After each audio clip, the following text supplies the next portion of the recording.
CBS Sports welcomes you to the following presentation of the National Football League.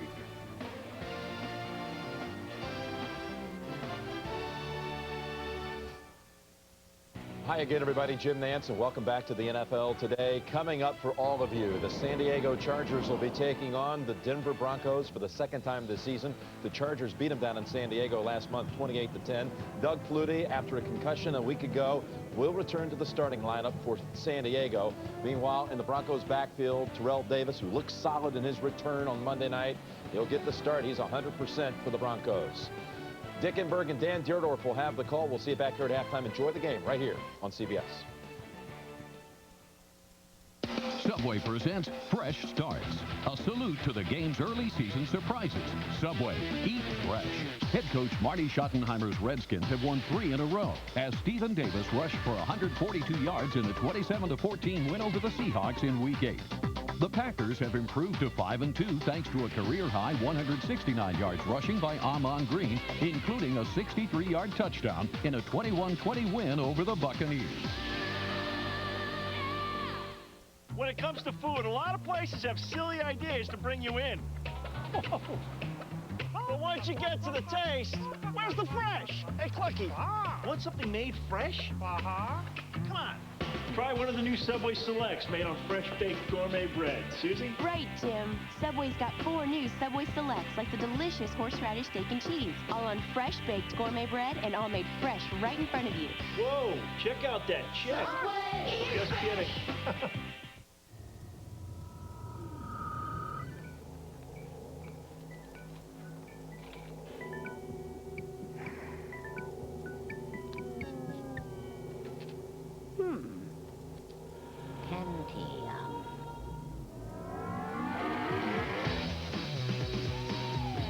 Discover the most amazing digital music and video with the Intel Pentium 4 processor, the center of your digital world.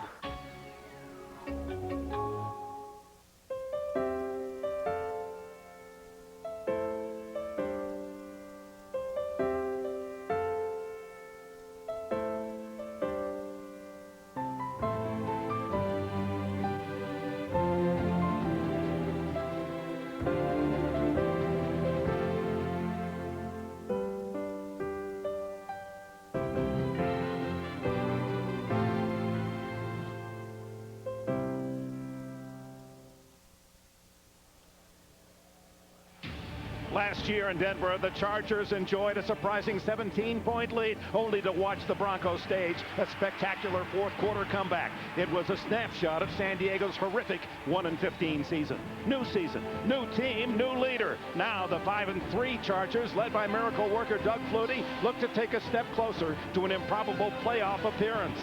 For Mike Shanahan's Denver Broncos, the playoffs have been commonplace, but at 4-4, the pressure is on to keep hopes mile high.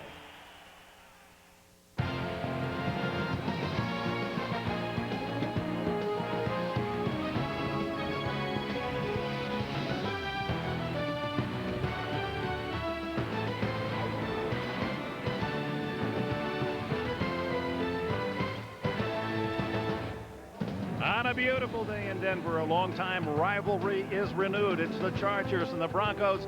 And hello, everyone. As you look at the AFC Western standings, San Diego and Denver well know that to challenge Oakland for the lead, they need a victory today. With Dan Dierdorf, I'm Dick Enberg. For a long time, the number 7 has represented good luck. Denver fans know that well. Their quarterback, number 7, John Elway, led them to a couple of Super Bowl championships.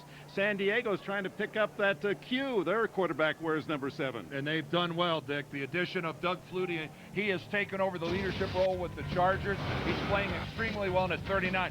Still a lot of life in that arm and those legs. And he's aided greatly by their number 1 draft choice, LaDainian Tomlinson. He's on pace for 1,300 yards. A wise choice.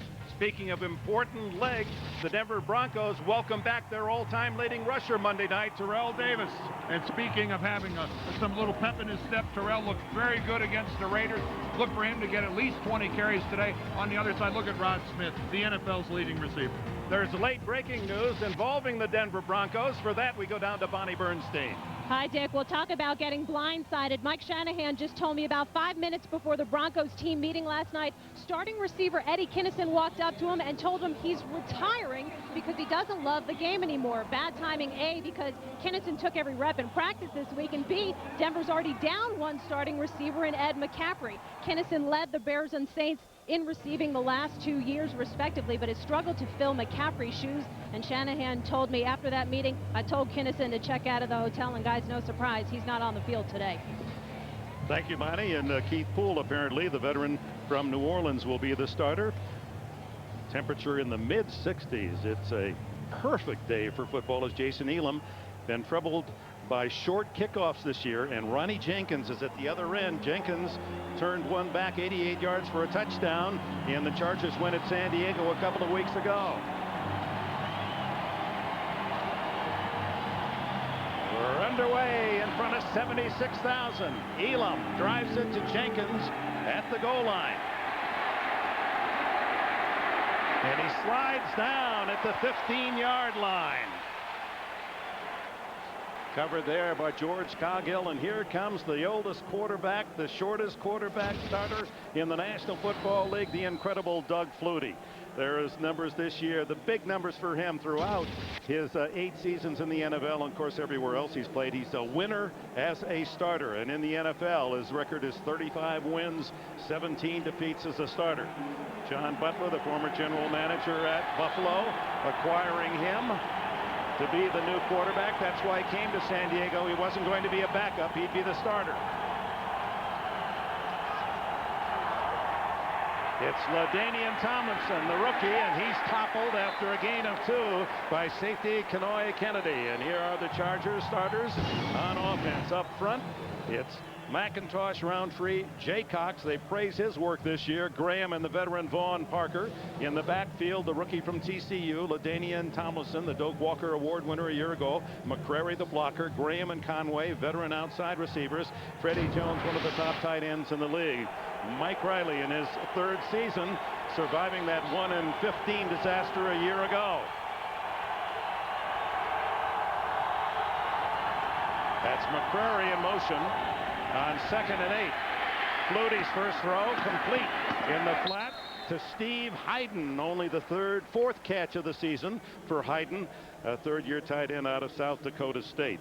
Denard Walker, the tackler for the Broncos, and here are the Denver starters on defense. Washington, McLaughlin, Price, the Pro Bowler, and Pittman up front. The linebackers are Mobley, Wilson, and the veteran Bill Romanowski.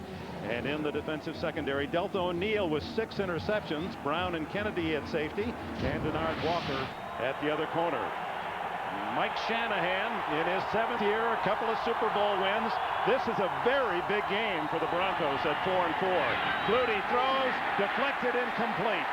That was a 3rd and 1 pass intended for Jeff Graham. Al Wilson got a mid on it. A simple post pattern here by Jeff Graham. He just makes his soft break to the inside, but that ball from Flutie was high and way back to the inside. That was an impossible catch. And fortunately for San Diego, even though it was tipped in the air, there was no Bronco there. That could have been an easy pick. Darren Bent, number 2 kicker in NFL history, his career average, and he drills a beauty. It bombs it to Delta O'Neal at the 15.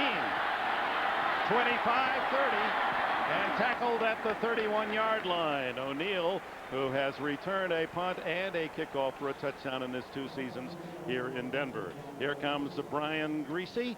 Greasy, who has thrown more interceptions than he would like, only 4 last year, 12 this year, but is sharing the lead in touchdowns, 15, with Brett Favre coming into the second half of the season.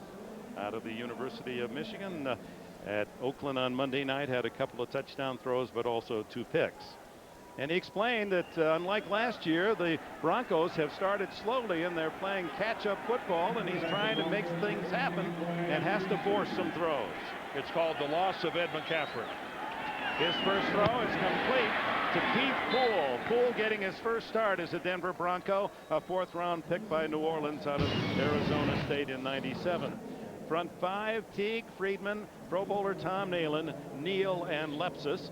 And in the backfield, Terrell Davis, one of the most popular players in the league. Carter's the blocker. Rod Smith, 67 catches already. Poole his first start, and Dwayne Carswell, the tight end. And Poole taking the place there of Eddie Kennison, and you heard with that surprise announcement that he just didn't want to play anymore.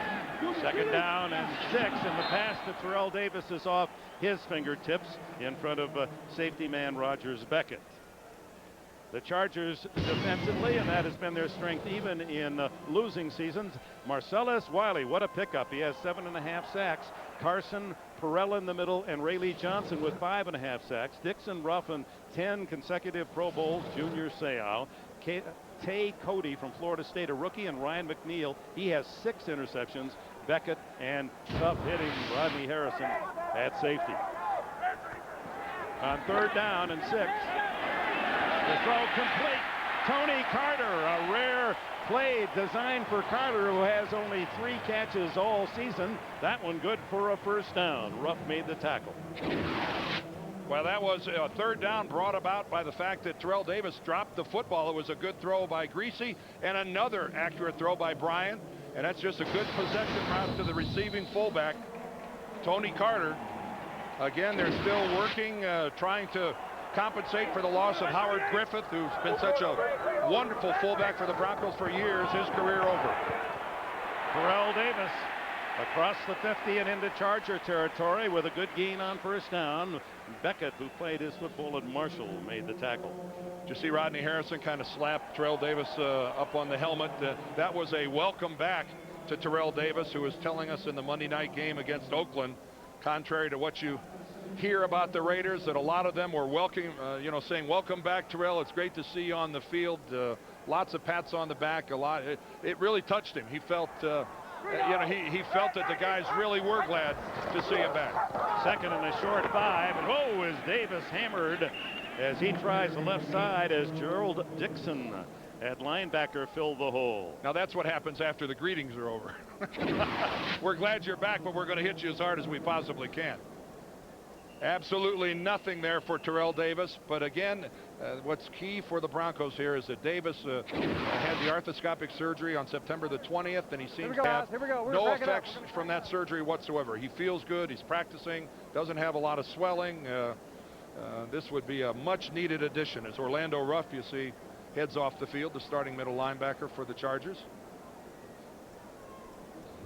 Ruff shaken up on that last play, and the Chargers come in with a defensive back. That was a huge collision right in the middle of the line of scrimmage, and big people bouncing off of big people, and it looks like Orlando a little shaken up. Third down and 5. Alex Molden, the extra cornerback in. Greasy wide open. In the flat to the 40 and the 30 goes Scotty Montgomery, and Montgomery, who played his college ball at Duke, has his 3rd catch of the entire year. Kennison's gone, but Poole and Montgomery replacing him with 2 big plays already. Well, they catch San Diego in a blitz and some defensive confusion. Rodney Harrison blitzed from the other side of the field, and as you can tell, a defensive blow in coverage. You don't leave anybody that wide open. They had the overload and the blitz coming from the opposite side, and Montgomery must have been startled, Dick, to find himself that wide open. 23-yard play, and the Broncos starting with a strong drive at the 24 of San Diego. Greasy over the middle, complete again. Terrell Davis, and he's tackled by John Holisek, the former Buffalo Bill, one of 5 former Bills on this San Diego roster. Well, you can't start much sharper than Brian Greasy is in his delivery of the football. Every pass that he has thrown has been right on the hands of his receivers. His guys are getting open, and it's kind of contrary to what we thought. We thought we'd see an awful lot of Terrell Davis early, trying to establish a running game. It's just Rod Smith has been the receiving game for Denver, but they're doing a good job of spreading it around. Second and 3, Davis burrowing inside the 15 and close to a first down at the Charger 14-yard line. It was one of the things that Brian Greasy, again talking about those interceptions, saying, you know, there have been times that I've had to force the football because I really haven't had a choice but to try to get it to Rod Smith. Without McCaffrey, you know, let's face it, Kennison wasn't getting it done. He quit last night, but he just was not a factor for the Broncos. And so Brian Greasy's had to take chances. That's why Rod Smith has 67 catches But a lot of those came, there were some interceptions involved because Brian had no other choice. 3rd and inches, and Greasy easily sneaks it for the first down. Well, Rod Smith, with all those catches, 67, the most ever in the NFL at the midpoint of a season. And perhaps Mike Shanahan's game plan, Dan, is to go away from Rod Smith, figuring that the Chargers are going to double team him. Well, he figured right, because they are going to double team him. Take a look at this, at the record that he has. 7 receptions, more than J.T. Smith and Chris Carter had at the halfway points of their respective seasons. I never thought I would see a receiver with 67 catches in 8 games. Terrell Davis, and he battles his way close to the 10-yard line on the first down carry with Junior Seau riding him down on the tackle. Seau, who has not been 100% the last couple games with a groin injury, but did practice all this week. Some of his teammates did not. Rodney Harrison with an ankle didn't practice till Friday. Freddie Jones, the tight end, an ankle. He too did not work out till Friday. But this is the time of the year where every team's got a list of characters who barely get ready for Sunday. On 2nd and long, Greasy stepping up, and then is belted down. Gerald Dixon along with John Holisek to make the tackle, and Mike Mooring was there as well. Well, Brian Greasy, who's got a sore shoulder and some sore ribs and a lot of other ailments, I'm sure he could have done without this, because he takes a pretty good pop. When he's forced to go up to the middle, he doesn't have a chance to hook slide. He has no choice but to go to the ground head first, and as a quarterback, you have no protection when you go that way. A loss of a couple of yards, so 3rd and 11 at the 14.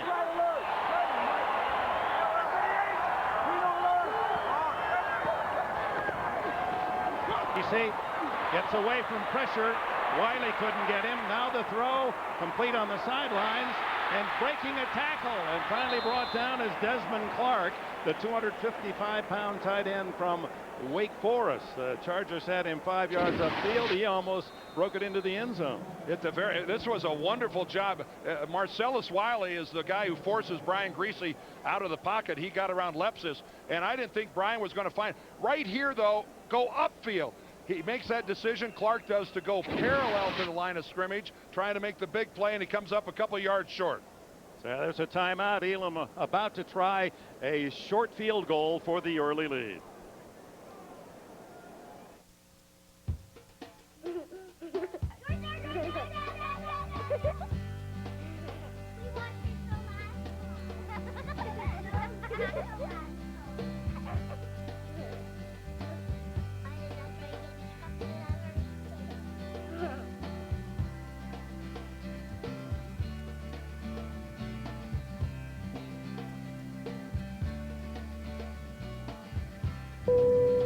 Free to move about the country. Saturn is working to keep our economy strong in jobs, in commerce, and in spirit.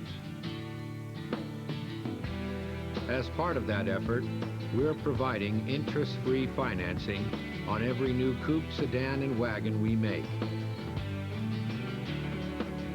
Come visit your Saturn retailer and keep America rolling. I hate thinking about money. So now that my paintings are starting to sell, I'm planning to put mine with Fidelity Investments. We have something called the Fidelity Funds Manager Program. Basically, they'll manage a portfolio of mutual funds for me, according to my goals. If I'm going to let anyone manage my portfolio of mutual funds, it's going to be Fidelity. Let the people who know what they're doing do it. Leave all the work and the worry to us. And that's good, because I hate thinking about money. Fidelity Funds Manager Program. To invest, call, click, or visit Fidelity.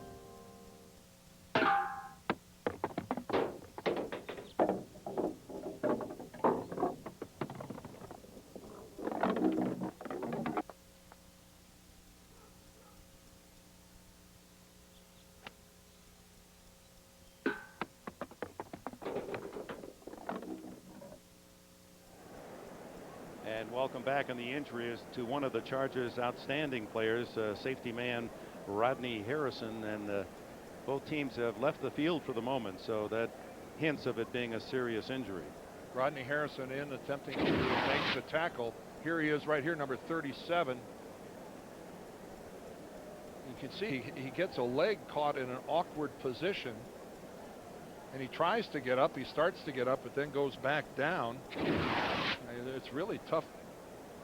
Nothing really looks obvious there, Dick. We'll just have to wait and see, but this is more than just a minor occurrence to Rodney Harrison, the way, at least that's what you surmise when you look at the actions of the training staff. Yeah, both teams leaving the field to go to their respective sidelines. As yet, they're late, certainly getting a stretcher or some other device out there to assist him. He's had a bad ankle, and it's limited, as you mentioned earlier, it's limited his practice time. One of the toughest competitors in the league, and well, in fact, Shanahan himself said he should be considered one of the great safeties in NFL history. That's the admiration that the Denver coach has for Harrison's talent. Well, he's their leading tackler, and as you can see, they're bringing the cart out on the field to take Rodney Harrison into the locker room. He is conscious, and you saw him moving his hands. Let's take another angle. Harrison should come in here from the left. That's him just coming in from behind. His own man gets him. Yeah, he has to awkwardly try to go over some bodies that are down at his feet, and obviously not wanting to put anything on his left foot. Yeah, this is a real shame for the Chargers. Their leading tackler and their leader in the secondary, Rodney Harrison. Harrison, who made the Pro Bowl in '98, and last year, only because the Chargers are 1-15, how could he not have made it? All he did last year was have 6 interceptions to lead the team, 6 sacks, and 127 tackles to lead the team, and yet didn't make it to Honolulu. But when you're as bad as the Chargers were a year ago, very little consideration. Junior Seau was their representative. Yeah, not many people from a 1-15 football team get postseason recognition. You have to be a Junior Seau, a guy who's just so head and shoulders above everybody else that regardless of how poorly your team plays, you're going to go. Of course, that was Junior's 10th in a row. Pretty good run. And Junior, who is so close to Harrison, they certainly are the muscle and the veteran experience and the toughness of that Charger defense that has been outstanding through the years.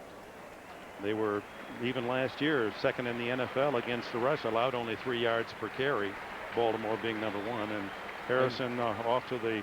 And listen to the round of applause. You think these fans here in Denver don't know football? They're acknowledging that even though he plays for the opposition, they still have respect for a player of his caliber.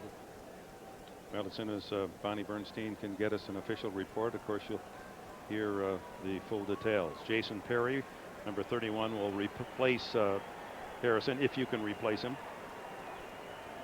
And now Elam to try the short field goal, 25 yards. And the Broncos have the early lead, 3-0, with 5:45 remaining in this opening quarter.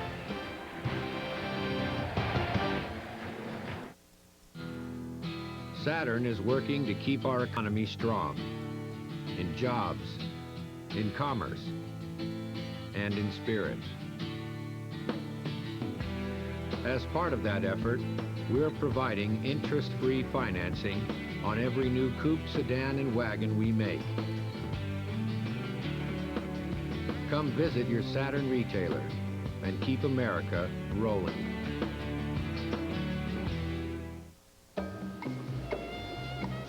Great night for a swim. I don't have my bathing suit. That's okay. Neither do I.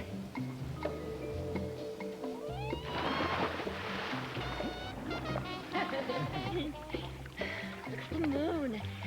What could possibly make this moment more perfect? With a great taste that won't fill you up and never let you down. Make it a Bud Light. Last winter we had a little cell phone mix-up. He told our travel agent Steamboat Springs, but with the static, well... You know, we tried to make the best of it. Come on, kid. There we go. Who wants hot cocoa? That's when we finally got free and clear with Sprint PCS. Real clear calls, and nationwide long distance included, which is great for us because we do have 2 kids. Hey! The Sprint PCS Free and Clear plan with nationwide long distance included. Every minute, every day. The NFL on CBS is sponsored by Southwest Airlines, proud sponsor of the NFL and official airline of Super Bowl 36. IBM, taking e-business and your business to the next level. And by Saturn, now with two distinctively different car lines, the L Series and S Series. Back at Invesco Field at Mile High as Brian Greasy's sharp passing and some key runs by Terrell Davis take the Broncos 62 yards. They settle for the 25-yard field goal, and now Elam to kick to Terrell Fletcher and Ronnie Jenkins. He gets into this one, sending Jenkins into the end zone where he'll be forced to take the touchback at the 20. First quarter in the Mile High City, and the Broncos with the early lead. This way. You're not going to believe this. What was stolen? Everything. Payroll, R&D, customer records, all the assets. How could they get everything? I don't know. You're the cops. The room is completely empty. All the assets were in this room? Everything. Ned, the servers. They stole all our servers. No, we moved everything onto that one. It's going to save us a bundle. I sent out an email. IBM e-servers running Linux. What's a server? They can save you a bundle.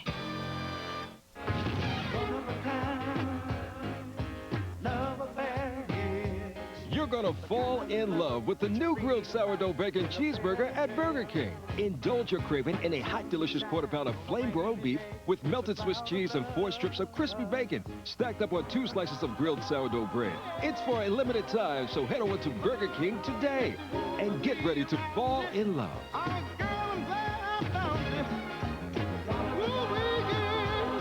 They all laughed at Christopher Columbus when he said the world was round. They all laughed when Edison recorded sound. So who is Motor Trend's 2002 Sport Utility of the Year? The GMC Envoy. Those who say America can't compete, don't take test drives. We are professional grade. Whoa, whoa, whoa, who's got the last laugh now? Last Thursday, the Survivor game was rocked to its very core. What? And every alliance was shattered. Now food is scarce. Prepare for the worst. Will it stress out the new teams? Competition intensifies as the game reaches a whole new level. You heard it here first. All new Survivor Africa, CBS Thursday. Back in Denver with a reminder tonight on CBS. Don't miss the I Love Lucy 50th anniversary special. Never before seen footage and a countdown of the top 10 funniest episodes. Why don't you join some of Hollywood's biggest stars? They share their favorite Lucy memories on the I Love Lucy 50th anniversary special tonight on CBS. And log on to NFL.com. Vote for the AFC NFC All-Stars to play in the 2002 Pro Bowl. Log your vote. NFL.com. AOL keyword NFL.com.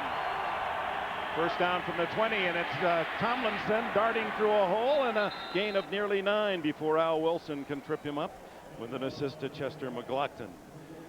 LaDainian Tomlinson. Boy, that was a good-looking play. Good ball action by Doug Flutie as he makes the fake, and then the counter back the other direction. Norv Turner, of course, the new offensive coordinator for the San Diego Chargers. There's so much new about this football team. New running back, new quarterback, new coordinator, and obviously new results at 5-3. He was the 5th player selected in last year's draft, and he takes it again for a first down across the 30. And talking with him yesterday, the young man, he's 22, has a great smile and a kid's giggle, and yet he is so mature in the way he presents himself. Well, he's going to have to be mature, Dick, because as he moves into the second half of the season, he's no surprise anymore. You know, he had over 100 yards in 3 out of his first 4 games, and then he hasn't had one in over a month. So LaDainian Tomlinson is he's a known commodity now. Guys are gearing up for him. He says those dudes are walking up from safety and getting it. The draw to Tomlinson, he able to make something out of nothing to the 37-yard line where Romanowski and Wilson make the tackle. And speaking of Romanowski, he said in their first game, Romo, he said he was shouting at me all the time. I couldn't hear what he was saying, but he was sure making a lot of noise at me. He said we were in our huddle and he was over in his huddle, And he was yelling at me the whole time, and he said, of course you see Romo's wearing a mouthpiece. That may have had something to do with the fact that he was unintelligible, but LaDainian said, I never did find out what he was saying. Assume it wasn't good. And Tomlinson getting carry after carry across the 40 to the 41, a couple of yards shy of a first down. Tomlinson, who leads all the rookie running backs thus far in the NFL with 651 yards rushing, and is tied with 8 touchdowns for the lead. And Anthony Thomas, the A-train for the Bears, making his presence known after a non-starter early this year. And of course, both of their respective teams having remarkable turnarounds this season. 3rd and 2, Tomlinson, and this has been the problem for the Chargers. They're able to move the ball 1st and 2nd down, but on 3rd and short or in goal line situations, Tomlinson has been stuffed. Well, stuffed was right, and you see they've got a bubble there to the right side. You see the lead block coming in. The lead block is very effective by Fred McCrary, but by the time Tomlinson gets to the hole closes. And that has been a real detriment for the Chargers so far this season. And they needed a good drive because the Denver offense had a very, very good first possession, and they're going to have to make up for the absence now of Rodney Harrison defensively. Darren Bennett, his first punt was 62 yards, his longest of the year. Delta O'Neal forced to call a fair catch, lets it go. It takes a Charger bounce and will be down to first touched at the 5-yard line. So another excellent kick by the all-pro punter of the Chargers, Darren Bennett. They all laughed at Christopher Columbus when he said the world was round. They all laughed when Edison recorded sound. So who is Motor Trend's 2002 Sport Utility of the Year? The GMC Envoy. Those who say America can't compete, don't take test drives. We are professional grade. Whoa, whoa, whoa, who's got the last laugh now? There's a light in your soul that says you're one of a kind. Don't never let it go. Be original, an individual, yeah, like Dr. Pepper. Be you, do what you do. Dr. Pepper. Be you, do what you do. There's nothing better. Be you, do what you do. We ought to be flying for a rock star. We could save the music. They fired us! Eject! Eject! On November 30th. Archangel is down, and I am on the run. Get ready. Our man is down behind enemy lines. To cross the line. Let's go get our boy back. Behind enemy lines. To hear some funky Dixie. Rated PG-13. November 30th, only in theaters. The NFL on CBS is sponsored by Dr. Pepper and your local Dr. Pepper bottler. Be you, nothing's better. Dr. Pepper. And by GMC. From professional grade people come professional grade trucks. The usual sellout crowd here in Denver for some 31 consecutive years, counting playoffs, over 250 straight games. Sold out, 76,000 here at the new arena. 3:12 left, opening quarter. Denver by a field goal, starting at the 6-yard line. Davis, and he fights forward to the 10-yard line. And Junior Seau with a tackle as we go to Bonnie Bernstein. Well, Dick, right now the Chargers are diagnosing Rodney Harrison's injury as a left knee bruise. They promised us more details before the half. But, Dan, you were mentioning how integral a part of the defense Harrison is because he's the team's leading tackler. Curiously, the top 3 leading tacklers on the Chargers are all defensive backs. Yeah, they are, and it's not, and especially it's kind of an anomaly given the fact that they're the 9th best defense in the National Football League. Those numbers don't jive. Davis able to kick free from a couple of tacklers and close to a first down as he hits the 15-yard line to make it 3rd down and 1. Well, Davis says that he loves Saturdays. He loves Saturdays because that's sleep day. You know, ever since he's been a rookie, that's been his common theme. He says he's got to get 12 hours a day, and for him, a power nap is 3 hours. He said he can actually lie down at night, go to sleep at 7 o'clock, get up at 10 o'clock, have something to eat, go back to bed again at midnight, and sleep till 9 o'clock the next morning. Now, that's a sleeping machine. And he drives off the right side again and appears to have enough for a first down. Junior Seau there to greet him, and Davis is slow getting up. He's got the first down. Of course, Mike Anderson in reserve of Davis. Landis Gary is not active today. Well, of course, Terrell Davis with outstanding speed in the open field, but as everybody knows, he's a guy capable of wonderful power.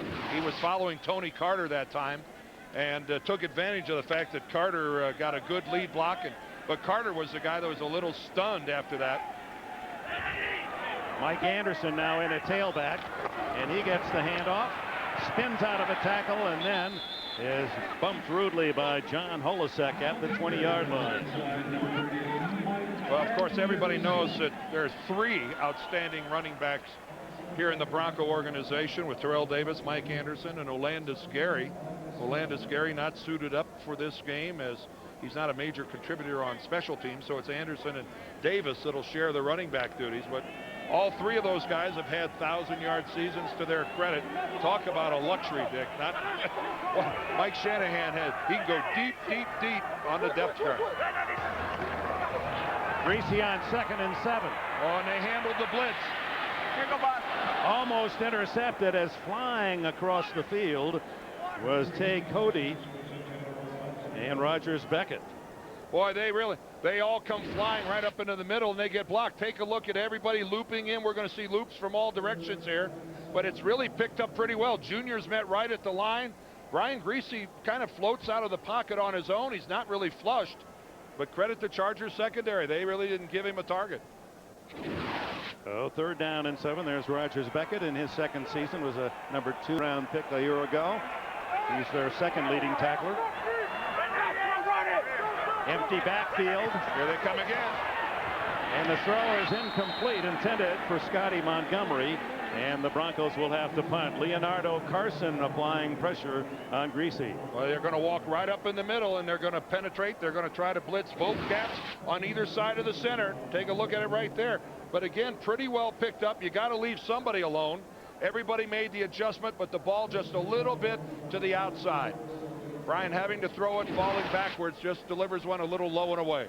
Tom Ruin, who leads the NFL in average, 47.3 yards. Reggie Jones is the man to return for San Diego. He is a new kick returner. Good kick by Ruin. Jones fumbles the ball. He's a former track man, Olympic class jumper at LSU, and that is his first attempted return this year. Almost a disaster for San Diego. Whisper it. Shout it out. Send it in an email. Write it in the sky. Or wrap it up and hand it to her. This is the season to tell her how you feel. Certified diamond jewelry set in 18-karat gold, starting at $2.99. There is passion in here. Zales, the diamond store. Let's belt it out for your Pittsburgh Steelers!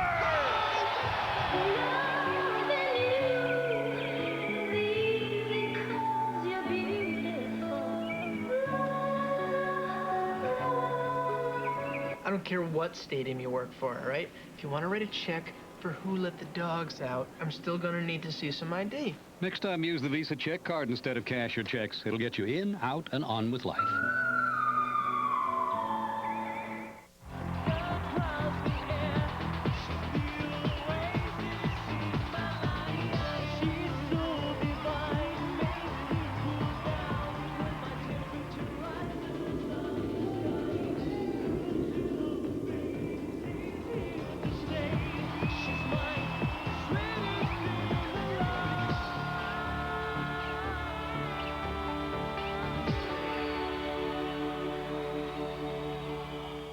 Congratulations to The Late Show, winner of 2 Emmy Awards, including Outstanding Variety Series for the 4th year in a row. Oh, my God! Monday, don't miss Silence from Survivor.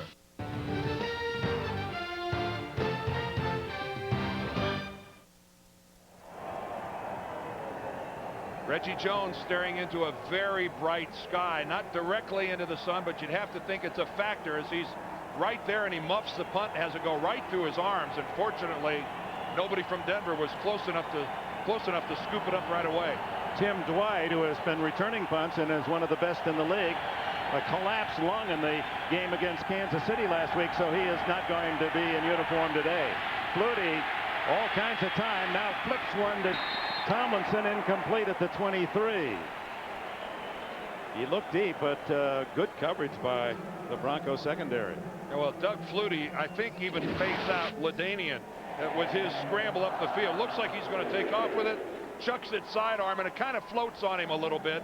Anytime you throw that ball sidearm, it has a tendency sometimes to rise, and that's exactly what it did. It just floated right over the top of Tomlinson. 9 seconds left in this opening quarter. Tomlinson on the final play of the quarter out to the 23-yard line. And that is the end of the first period here in Denver, with the Broncos leading the San Diego Chargers 3-0. And we'll return to Invesco Field at Mile High in Denver right after this message.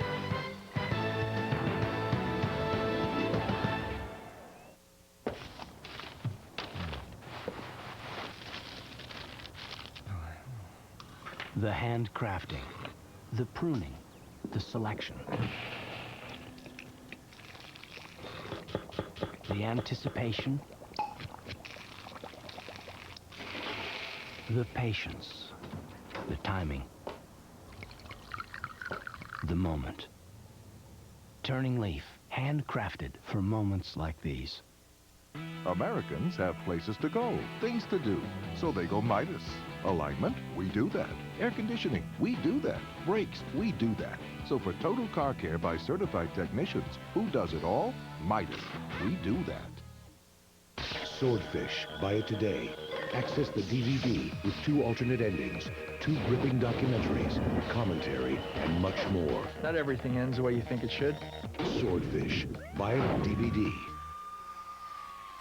It's the new Ultimate Lovers Pizzas from Pizza Hut, now with 6 kinds of luscious cheese and 6 kinds of seriously satisfying meat toppings, or 5 garden veggies, or 2 layers of zesty pepperoni. Just $8.99. The new Ultimate Lovers Pizzas, only from Pizza Hut.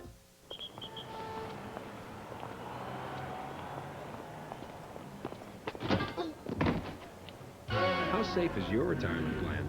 Sun America can help. Just ask your financial advisor. Sun America, the retirement specialist.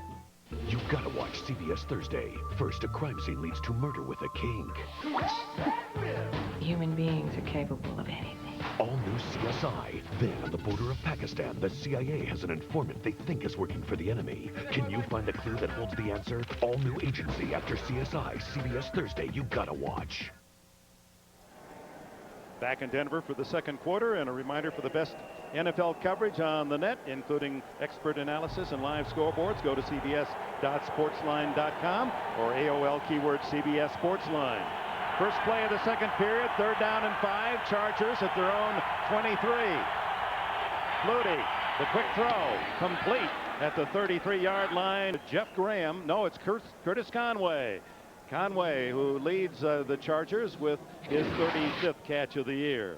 Boy, and this time the Broncos are throwing a little different look. They're going to roll back into a little bit of a zone blitz look. You saw Bertrand Berry get all the way back out into the flat. He's a defensive end, but Doug Flutie with a very sharp strike to Conway. That was into good coverage, but just a pinpoint pass.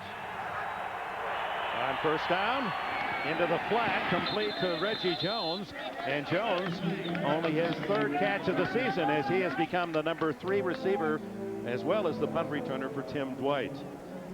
He at LSU did not play any college football, but was world-class triple jumper, 57 feet, and long jump 26.5. He probably would have been Olympian had he elected to continue with his track career. Yeah, so he's a second-year player in this league, but he's 30. That's unusual combination. NFL Europe and CFL to learn the trade. On second down, the deep out, incomplete. Jeff Graham was the target. Good coverage from Delta O'Neill. And John Mobley was underneath, forcing Flutie to kind of up over the top on it. This is just strictly zone coverage. You see the help's going to come in from underneath. John Mobley is inside. He forces Doug Flutie. There's Mobley just coming into the picture there. And I think Doug, at the last minute, decided, I'm better off just elevating that baby and throwing it into the bench. What Flutie tell us yesterday, he's never held the ball so long in his career. Yeah, Norv Turner likes deeper patterns. He likes deep crossing routes. They like to go vertical. On third down, the quick throw is complete to Jones, but it is short of the first down. Well, it's great to come back to the football, but as a receiver, you got to have some awareness of where you have to catch the football to continue the drive. So and Reggie Jones just ran a pattern that was woefully short. In fact, 3 yards short of the first down. Bennett with 2 solid kicks, 52 and 62 yards. O'Neal stands inside the 15.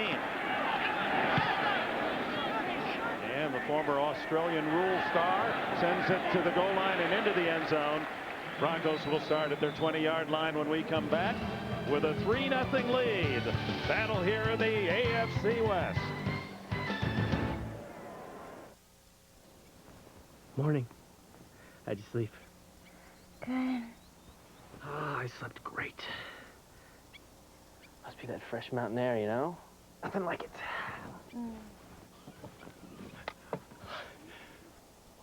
Oh, man. Introducing the Jetta wagon, with room for 70 cubic feet of anything. Ah, the great outdoors. I think this photo paper is just what you're looking for. Wow, great price. David White, 3-time Employee of the Month, Dan. He has a natural ability to match a customer's needs with his budget. Really a go-to guy in these situations. There's a place where people smile big, eat good, and always score a sweet deal. It's got to be Applebee's. What makes a honey of a deal? Our amazing new honey pepper sauce. It makes honey grilled chicken and honey pepper steak a taste of honey heaven. Throw in our famous riblets, now honey barbecue style, and you'll know why. It's got to be Applebee's. Eating good. Honey, honey, oh yeah. In the neighborhood. Good night. Price is right. What's the resolution? 2400 DPI. Oh, brilliant display of team chemistry, Dan. Yeah, Charles Rosen and Matt Herman not only have a command of the products, they anticipate exactly where the other's going to be on the floor. CBS Wednesday. Be a part of television history. 7 kickers, no. When Garth Brooks kicks off the first of 3 one-of-a-kind live concert events. Follow America's most dynamic performer as he takes his heart-pumping, foot-stomping show on the road all across the nation. Garth Brooks, coast to coast, live. It's all here Wednesday on CBS. Back in the Mile High City, and Tuesday on CBS, the one and only Michael Jackson reunites with his brothers for the first time in nearly 20 years and performs with today's biggest stars. Don't miss Michael Jackson's 30th anniversary celebration. And Terrell Davis trying to help the Broncos celebrate a much-needed victory today. Gains nearly 6 on first down. Seau was there first. Well, Brian Greasy had a busy first quarter getting the football to a lot of different people. There he catches Tony Carter coming across on a crossing pattern. This time he works it outside to Scotty Montgomery. And again, there's Terrell Davis working to the inside, and then on the sideline, he finds Desmond Clark. Interestingly enough, the leading receiver in the NFL, that guy right there, not a catch. On second down and a short 5, Terrell Davis picks up 7 yards before John Perella can traverse and make the tackle. And that is the Terrell Davis of old. Well, it's Terrell Davis of old, Dick, operating behind outstanding blocking. And Rod Smith, you see him get the block on Junior Seau. He pinned Seau to the inside and actually got that play started. Then Lepsis was able to come around the corner. Rod Smith, such a complete football player, a good, outstanding blocker, and isn't it wonderful to see Terrell Davis back? He'll never be exactly what he was, but it looks good enough for now. 31 yards so far. Greasy plenty of time and throws incomplete. It was intended for Keith Poole, but Ryan McNeil, and they're respecting McNeil, although he was isolated on man coverage. He has 6 interceptions.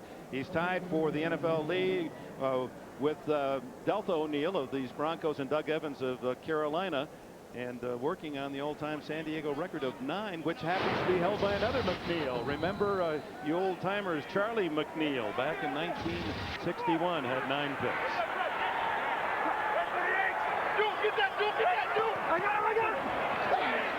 There's Rod Smith, and he's got running room.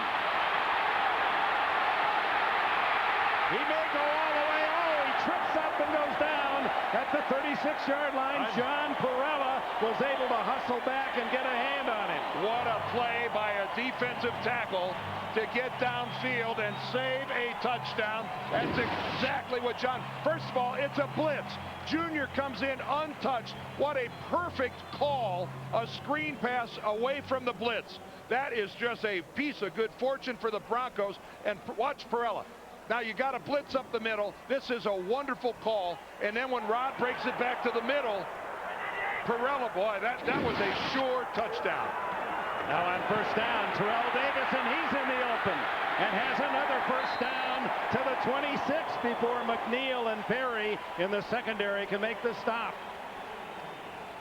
Boy, Gary Kubiak, the offensive coordinator, he is calling an outstanding game to this point in time, in conjunction, of course, with Mike Shanahan. Look at Terrell Davis, but the key there, you notice, no penetration upfield by the Chargers. Terrell Davis has all the time in the world to read the defense. And there's Gary Kubiak, who just a couple weeks ago moved from the booth down to the field, where he's doing his offensive coordinator job at field level. First down, Davis. Not much there that time, as Gerald Dixon, the veteran from South Carolina, able to make the tackle. Yeah, right now the Chargers have to talk about in their defensive huddle of getting upfield, getting some penetration. We've seen Terrell Davis floating behind the line of scrimmage, able to read the defense and able to find his lane and make his cut. As a defense, you've got to dictate. You've got to alter where that running back wants to go by getting upfield. The Chargers aren't doing that. You see John Holisek is in for the injured Orlando Ruff at middle linebacker. Wide open is Smith. And he's to the 15-yard line, another first down. What a drive that started back at the Denver 20. Just a simple little pattern out of the slot. Right here, take a peek right there at Rod Smith. Just a simple pattern. The downfield route clears the area. And it's just, right now, you see a Denver offense that's taking advantage of San Diego's blitzing. They're just getting the dinks and the dunks, but they are looking very confident. Leading 3-0 here in the second quarter. 9.5 minutes to play. Davis. No, it's a fake, and now Greasy has to throw it away. And he was fortunate. He was able to drop it between 3 Charger defenders. That will be in the meeting this week. Mike Shanahan will just look over at Brian and look at him and say, Brian, what were you thinking about? What were you thinking about on that one? You don't toss one like that into traffic falling off your back foot. Whoa. And that is way beyond the 5-yard limit where it's legal to hit a receiver. San Diego very fortunate to get away without a penalty. Ryan McNeil. Draw. And Davis tripped up. That was a play that terrorized San Diego last week when Kansas City's Priest Holmes gained more yards rushing than any player against San Diego in their history. 181 yards, and a lot of them came on draws.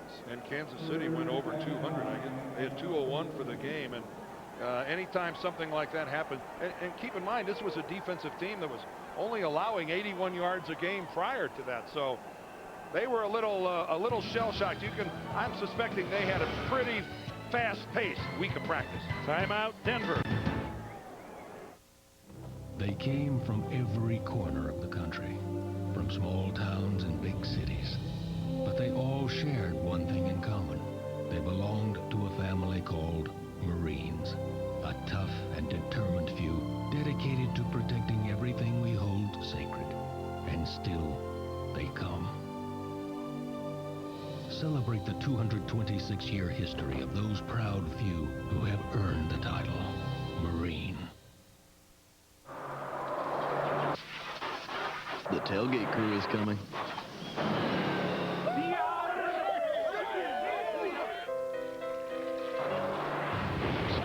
The Miller Lite Tailgate Tour. Join the party as it rolls across the country and win a chance to tailgate at Super Bowl 36. Want a party like the pros? Grab a Miller Lite. It's Miller time. Okay, Vegas, Austin, Tulsa, Vegas, honey, Yuma, and Austin. Straws, kids?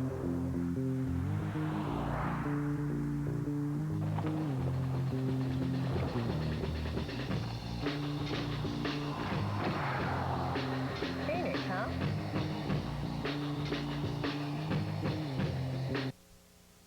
The NFL on CBS is sponsored by Volkswagen.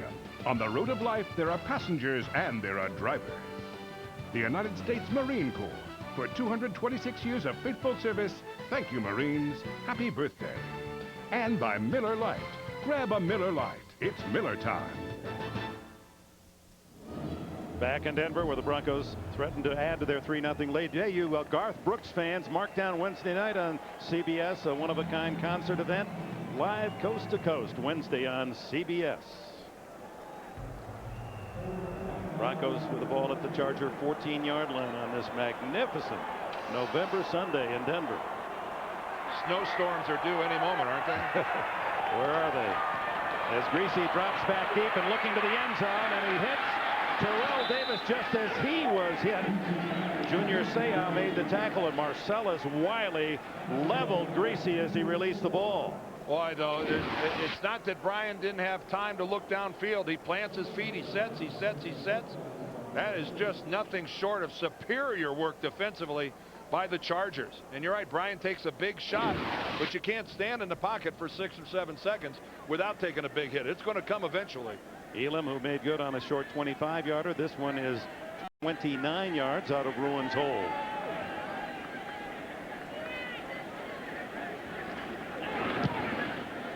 And he's 2 for 2.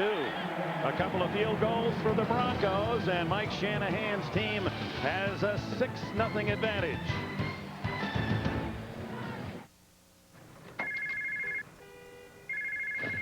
This is Will Burns. You've reached my cell phone. Leave me a message, and I'll call you back. Will, it's Gail. I can't believe you're not answering your phone. Look, get back here. The client changed their mind. They actually like the work. All we have to do is show the plans to one more group, and the job is ours. Call me before it's too late. With ordinary cell phones, you leave messages. But with Nextel Direct Connect, the digital two-way radio, you get right through. Morning. How'd you sleep? Good. Oh, I slept great. Must be that fresh mountain air, you know? Nothing like it.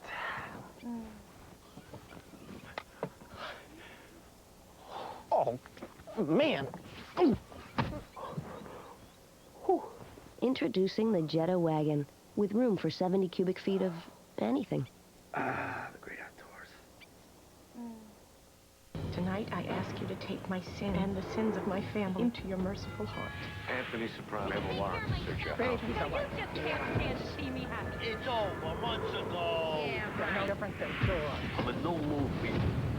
I got nothing to say to you. Now you won't even accept food from your own mother. We want to stay Italian and preserve the things that meant something to us. Honor and family and loyalty. The Sopranos, the complete second season, now available on DVD and video. Access NFL.com now on America Online. Get live game day coverage and real-time stats at AOL keyword NFL.com. When I was at Florida State, primetime was always pumped up in Florida. Primetime next Saturday on CBS. Follow all the games on NFL.com, and after the games get in-depth analysis, recaps from the experts only at NFL.com or AOL keyword NFL.com. Well, right now for the Broncos, Dick, the good news is for a nice change of pace, they're getting to play with the lead. Another long drive for a field goal, but the last 4 weeks, they've been behind 17-0, 13-0, 10-0, and 7-0. And they've lost 3 of those 4 games. Ronnie Jenkins, always a threat on kick returns, but well covered by Denver at the 21-yard line. Good tackle by Keith Burns, the veteran special teamer and linebacker.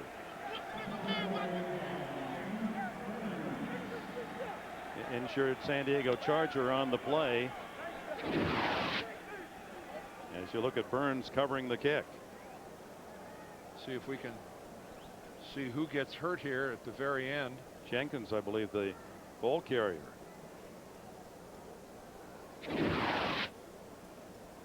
And they're already without Tim Dwight, their punt returner, and Jenkins, who has been spectacular at times on kick returns. Touchdown last year. He's had a touchdown against Denver on a kickoff return this year, and he's down.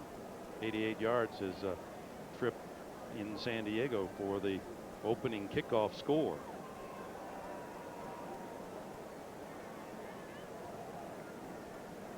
So Mike Riley, the injury news certainly has not been kind in this first half. Again, one more time, let's look at Jenkins, the ball carrier. His head hits the. Oh, look how, he's rolled over at the very end. Look how awkwardly his head is caught underneath him. His head, first of all, hits the field hard. Right here, watch it bounce off the turf, right there. But then the momentum of the pile awkwardly bends his neck. Oh, Lord, look at that. Lee Woodall coming in second man on the hit. And fortunately, he's okay. Wow. I haven't seen someone get their neck twisted at an angle like that in a long time. Jenkins, who was a free agent, undrafted last year, started at Brigham Young and finished his career at Northern Arizona, and he is a terrific pickup for San Diego. And fortunately, he's okay. A fortunate young man right now. Trailing 6-0 here in the second quarter, about the midpoint of this period. And Flutie to pass on first down. Down the middle has Graham wide open, and he dropped the ball.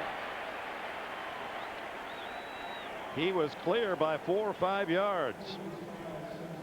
Boy, you don't get many chances to gobble up yardage like this. As Jeff Graham is going to make his break to the inside, he really ran Denard Walker back off the football. And boy, you just don't get that many chances in this league to do it. And he wasn't going to get hit. There was nobody to the inside. No reason to take your eye off the ball. It was a little low. It was a little low. Doug would have liked to have raised that ball maybe 2 feet. But Graham's got to catch it. Tomlinson in motion. Empty backfield. Flutie 2nd and 10. He's going deep for Conway, and Conway drops it at the Denver 47-yard line. Broken up by Kenoy Kennedy, but Conway did have his hands on it. Well, Kennedy and Conway are just side by side, and at the last minute, Curtis gets looks like a little push off to get some separation from Kennedy. As the ball's underthrown, he gets both hands on it. It looked like Kennedy might have gotten his left hand on the ball. Let's see, does Kennedy touch the ball with his left hand? He might have knocked it out of the hands of Curtis Conway. Well, a couple of chances for long gainers from Flutie, but 3rd and 10 is the call. Steps up, tosses, complete to Terrell Fletcher. The 3rd down back has a first down at the 34-yard line with his first reception of the game. Good all-purpose player, this guy, 7th-year veteran out of Wisconsin. Well, if this one gets dropped, Doug Flutie might have gone over and had a major chew-out session with his receivers. So I guess in this case, the 3rd time was the charm, going to Terrell Fletcher to pick up the first down. Last 5 years, Fletcher has averaged 44 yards, 44 catches a season. And I think Fletcher is shaken up, Dick. That's the man that they're offering attention. And been a tough first half here for San Diego. Disastrous. They've lost Rodney Harrison, their top player in the secondary, with apparently an injured ankle, re-injury. They've Ronnie Jenkins fortunate to go off under his own power, and Fletcher needing assistance to lead the field. And of course, Fletcher and Jenkins, their backup running backs behind LaDainian Tomlinson.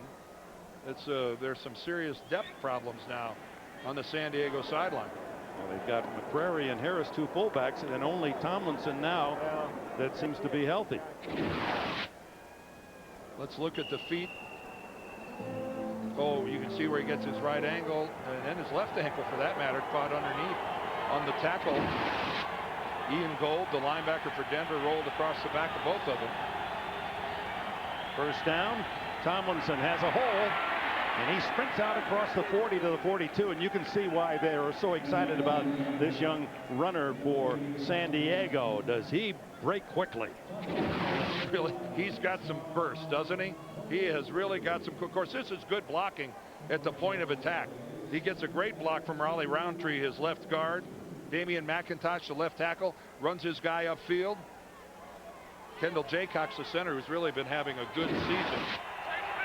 And no surprise that John Mobley ends up making the tackle for Denver. He's their leading tackle. Tomlinson again in the big hole. The 50, 45, and hit there by Al Wilson, but another first down for the Chargers. Their best drive of this game. Well, that's a textbook tackle.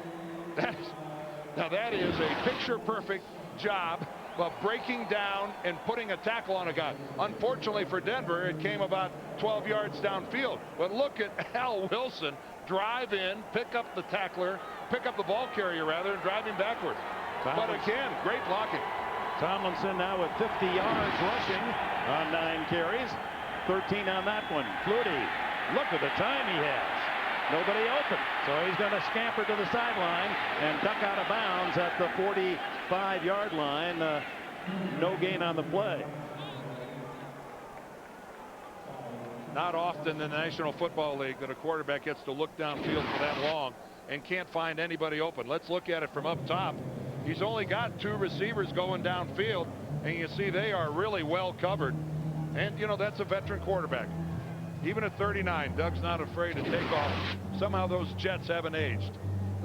He says, I think I'm still around 4.5. It's just that everyone else has gotten faster. How's it possible? The 39-year-old has to spend a timeout to his frustration. Chargers have 2 left. In and out. Good. Keep the victim calm. And 1 and 2 and 3.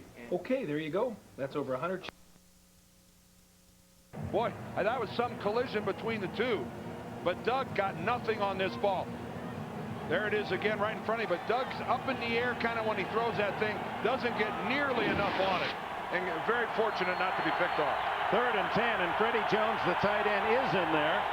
And Flutie might be looking for him, but he can't find him. He's thrown down for a big loss by Trevor Price, who has made the Pro Bowl the last 2 seasons. Well, there are many sacks and there are monster sacks. That's a monster sack. Running a game on the other side, Trevor Price just blows right between Domingo Graham and Vaughn Parker and has enough of a burst, and this is why he's been a 2-time Pro Bowler. Doug Flutie runs away from an awful lot of people around the corner like that, and you wouldn't expect a 300-pound defensive tackle to close the gap like that. Bryce with his 5th sack to lead the Broncos, and an 18-yard loss, so Bennett in to punt. Delta O'Neal back at the 15. 18-yard sack is a whopper. O'Neal gambles, and it pays off initially, and then he's wrapped up at the 22-23-yard line. Tackle made by number 53, Dion Humphrey of the Chargers. 48-yard punt, 8 on the return, and Terrell Fletcher being held back to the Charger locker room. They've had a rash of sprained ankles. LaDainian Tomlinson didn't practice this past week much with a bad ankle. He was in a boot when I saw him Thursday at the San Diego practice. CBS Thursday, old alliances shattered. Survivor game rocked. Now the competition intensifies. All new Survivor Africa Thursday on CBS. Survivor applies to the Chargers right now. Quick pass complete to Desmond Clark, the tight end. Wrapped up by Rogers Beckett inside the 30-yard line. So it'll be 2nd down and about 4. Patrick Hape is doing the blocking duties in the backfield at times now with Tony Carter. He went off for Denver in the first quarter. Mike Shanahan saying that he'll use a lot of one wide receiver, Rod Smith, and 3 tight ends. That's Dwayne Carswell, a tight end in motion. Davis running right behind that block, has a first down at the 34. Gerald Dixon makes the tackle. 3:47 left. First half. Denver leads by a pair of field goals. This is what Mike Shanahan really wanted to see this week. He wanted to see Terrell Davis, and he wanted to see power football. Great blocking out front that time by Lenny Friedman. Trey Teague, the left tackle. That's time when you've got the San Diego guys making their initial contact 4 and 5 yards downfield. That's because there's a wonderful surge at the point of attack by the offensive line. Rod Smith in motion. And then they throw back behind it in the flat to Davis. Couple of clever moves, and he's to the 44 near another first down before rookie Tay Cody can make the stop. Now, so disappointing for Terrell Davis. You know, he ran for over 100 yards in that opener against the Giants, and then he hurt his knee. And he was telling us, I'm just so tired of rehabbing. I'm so tired of always being in the training room, of constantly having to get here early to work on this and work on that. It's so enlightening and so refreshing for him to be back. He's had an anvil taken off of his back. 12th game in the last 42 for Davis. He called it a rehab marathon. Greasy underneath, off the chest of wide open Chris Cole, who was crossing. Cole seeing more duty. Again, if you joined us late, Eddie Kennison, who had been starting in place of the injured Ed McCaffrey. McCaffrey breaking a leg in the opener against the Giants, and Kennison last night announcing that he just didn't have the heart to continue to play. So we're seeing some less familiar names on the receiving end of greasy passes today. And let's be serious, that's something you don't see very often. A guy who's a starter for a team walking in at the midpoint of the season and saying, especially the night before a game, talk about walking out on your teammates. That's it doesn't get much worse than that. Davis trying the right side. No, this is Mike Anderson, who gets a call with Davis being given a breather, and he's out to the 50-yard line and almost 6 yards on that carry. You know, you don't want to be too harsh on Eddie Kennison, Dick, but if you're going to quit in the middle of the season, quit on Monday, so the team can at least have somebody take all the reps during the week. He's a starting receiver. He takes all the reps during practice all week long, and then on Saturday night takes a hike. There's Ed McCaffrey. How they miss him. Don't they miss that talent? 2-minute warning, first half. Okay, the coast is clear. Good. Listen, Teddy, everyone's excited about the new Windows XP, right? Yeah. Well, now we get them really fired up. We take XP, we load it onto our 300S. We add a free CD burner, include a flat screen, and we sell it all for $9.99. $9.99 with a flat screen?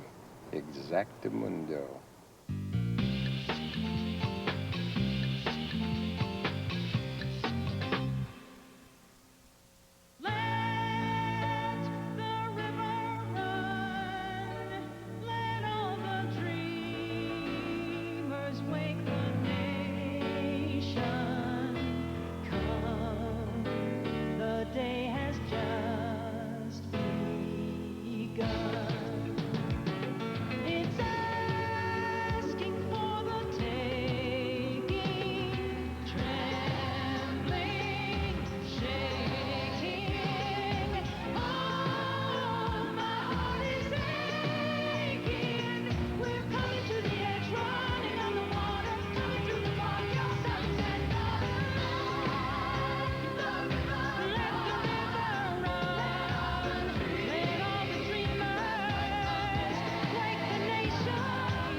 Michael Jackson comes to CBS, reuniting with his brothers, the Jacksons.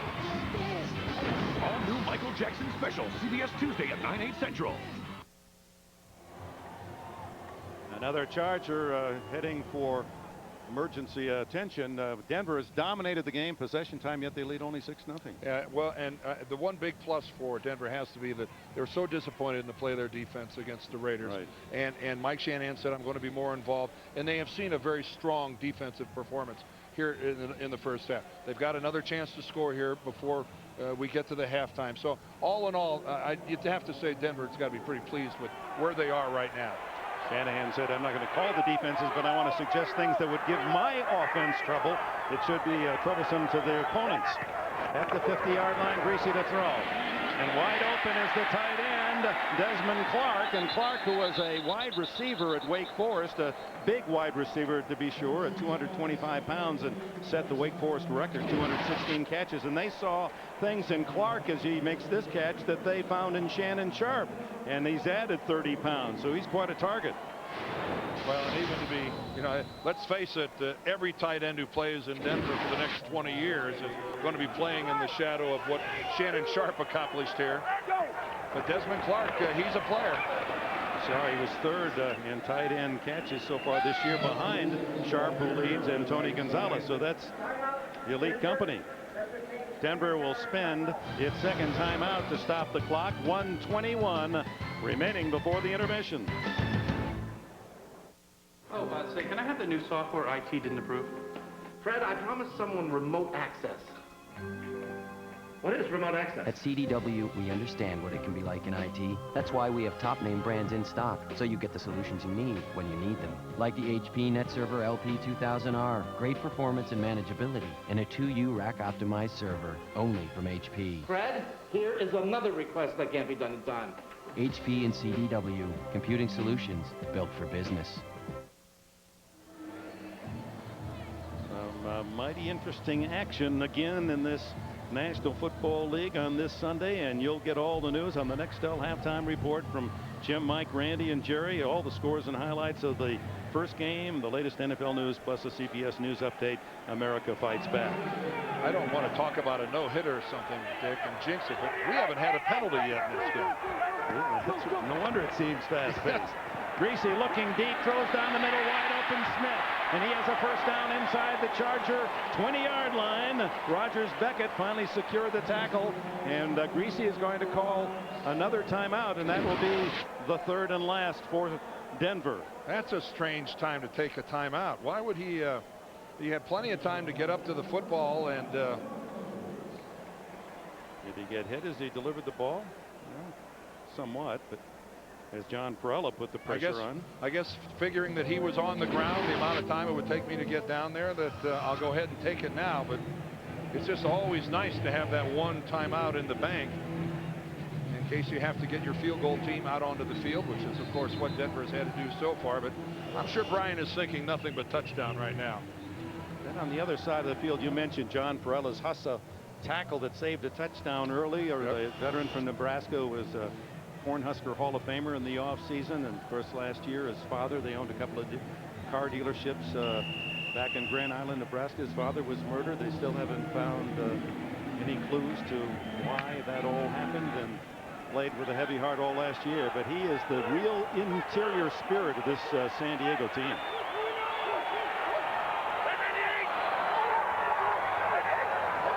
And first down. Greasy, good protection to the end zone. Touchdown, Desmond Clark. Well thrown by Greasy. They beat Rodney Harrison's replacement, Jason Perry. Yeah, Perry gets locked up on single coverage on Clark. And Brian Greasy just throws an absolute strike. This was Kurt Schilling putting one on the outside corner. What a throw by Brian Greasy. And finally, Denver, who's had a number of good drives this game, finally has a drive, end up with a touchdown. 18-yard scoring pass. Greasy's 16th TD throw of the year as Elam adds the extra point, and the Bronco fans celebrate a 13-0 lead. It was Clark's third touchdown catch of the season. And another Charger being wheeled off the field as Alex Molden, a former starting cornerback, is hurt. Watch this throw by Brian Greasy. I mean, that is just perfect. Yeah, Clark made a good run at a pattern. He got the contact with Perry, broke to the outside, but look at him just drop that in on the outstretched palms of Desmond Clark. Boy, that is a difficult throw. Just look at that. Perfection. Brian Greasy, his dad, Bob, is here enjoying his son's performance. I was asking Bob before the game. I said, Bob, is it getting any easier? Because I know how I am whenever I watch any of my kids do something athletically. My stomach just grinds away. You know, we're talking about maybe some high school basketball or something. Watching your son play quarterback in the NFL, I don't know how Bob Greasy doesn't have ulcers. But yet he said, you know what, I have so much confidence in him. He's in command of what he's doing. I'm getting a lot better. Now with all the injuries, San Diego trailing 13-0. They have 2 timeouts in 67 seconds, but their kick return tandem, 2 men who haven't returned a kick.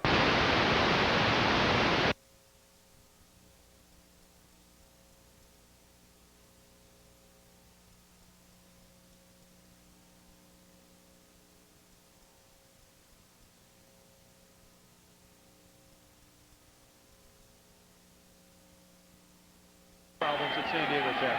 Reggie Jones doesn't make it to the 20-yard line.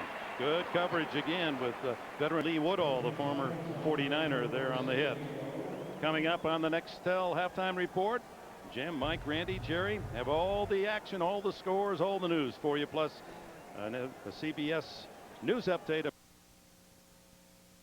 Now let's see what Doug Flutie can do with a minute 3 seconds remaining in the half. Is Greasy already doing his homework for the next time? Yeah, this is a tough call for an offensive coordinator. Norv, I'm sure, is, you know, do you try to, do you take chances and maybe get a score here in the last minute and 3 seconds? You sure don't want to make a mistake and turn it over in your own end of the field. Tomlinson and the rookie. Yeah, it's a little more conservative. Gain of 1. He has 51 yards rushing in the half. Kavika Pittman in on the stops. That Flutie hurrying them along. There's Norv Turner, 7 years the head coach of Washington. Joined the Chargers this year. Flutie, the quick throw outside, incomplete. Curtis Conwell was the intended target. Now to me, Dick, that's a pattern. What's the use in throwing that football? That's a pass that, if it goes awry just a little bit, can be intercepted and run back for a touchdown. What good is a 4-yard pickup going to do you? To me, that's a lot of risk with very little reward. Stops the clock. 40 seconds left. 3rd and 9. Turner, who likes to use a lot of play action so that his receivers can get deep. Out of the shotgun, Flutie, 4 wide receivers. He didn't get that off. And there's the flag. This play is not happening. Delta O'Neal came in on a corner blitz, but delay of game against the Chargers. Delay, offense, 5-yard penalty, 3rd down. 4 seconds back on the clock. Well, we finally got a penalty. And wouldn't you know, it'd be something silly like delay of game. That's the first time we've seen Bill Carollo all day. I like that. I do too. Well, and it's been a well-played, hard-hitting, clean game. First penalty of the game right there, a 5-yarder. So 3rd and 15, the challenge for Flutie, deep in his own end at the 15-yard line. Widespread defense. Flutie throws underneath, intercepted. It's John Mobley to the 3-yard line. Boy, oh boy, oh boy. Tomlinson saved the touchdown, but the worst of fears for San Diego as the Broncos take advantage of a Flutie throw. I mean, you got to be either fish or foul, Dick. Are you really going to make a real attempt to go down the field and get some points, or are you just killing time? Doug threw it way behind Tomlinson. Tomlinson was open, but Doug delivers a football way behind, right to John Mobley. But you either got to make a wholehearted attempt to go down the field and get some points, or just sit on the ball and run out the clock. San Diego seemed to be caught in that no man's land where they were doing neither one, and now they're liable to pay big time for it. No timeout for Greasy, so he's going to throw, and he gets a quick touchdown to Dwayne Carswell. Oh, my.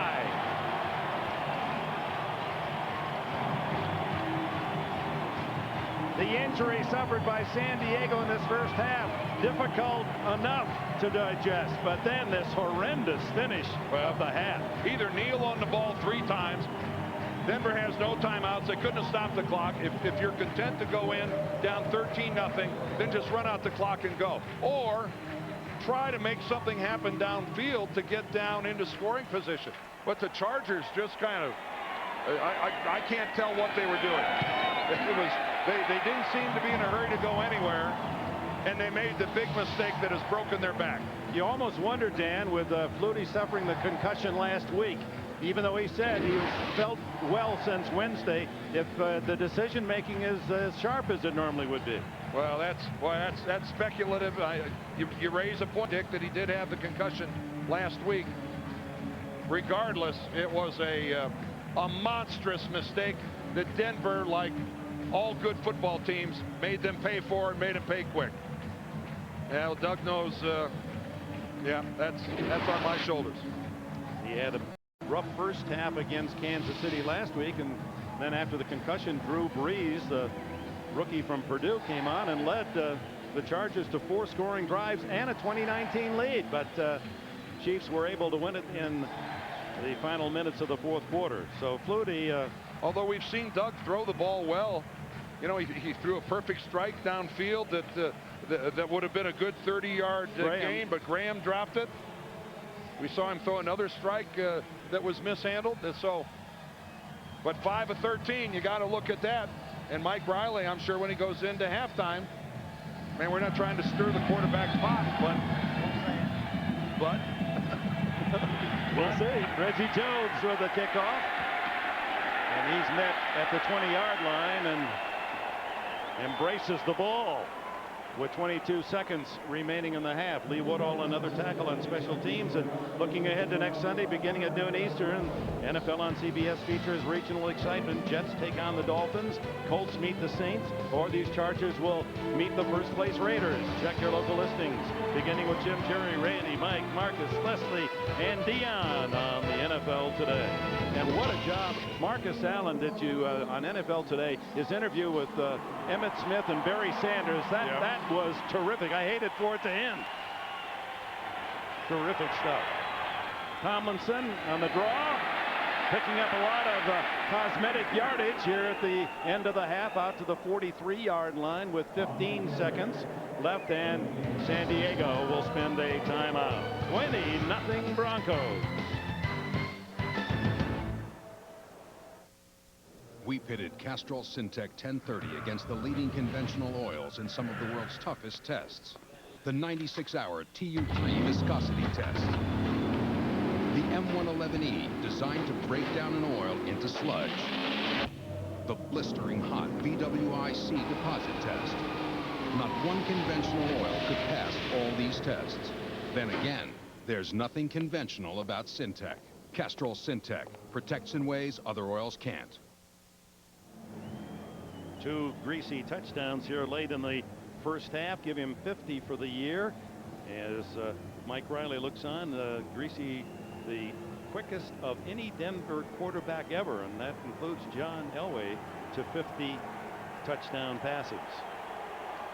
Meanwhile, Tomlinson, with that last run of 22, the rookie has 73 yards in the first half for San Diego, and he is the receiver of the Flutie pass, looking for running room, and he's gathered up by 3 Broncos at the 48-yard line. I'll say this about Brian Greasy. He inherited a little better football team than John Elway did when John Elway came here in 1983. That's for certain. Well, we have seen just so many injuries for San Diego. It's like a triage unit in their locker room, I suspect. Rodney Harrison ends up leaving. Of course, he's their leading tackler, and along with Junior Seau, one of their defensive leaders. There goes Terrell Fletcher. And Ronnie Jenkins also has to go in with getting his neck twisted around. That's Alex Molden as he goes in on a cart.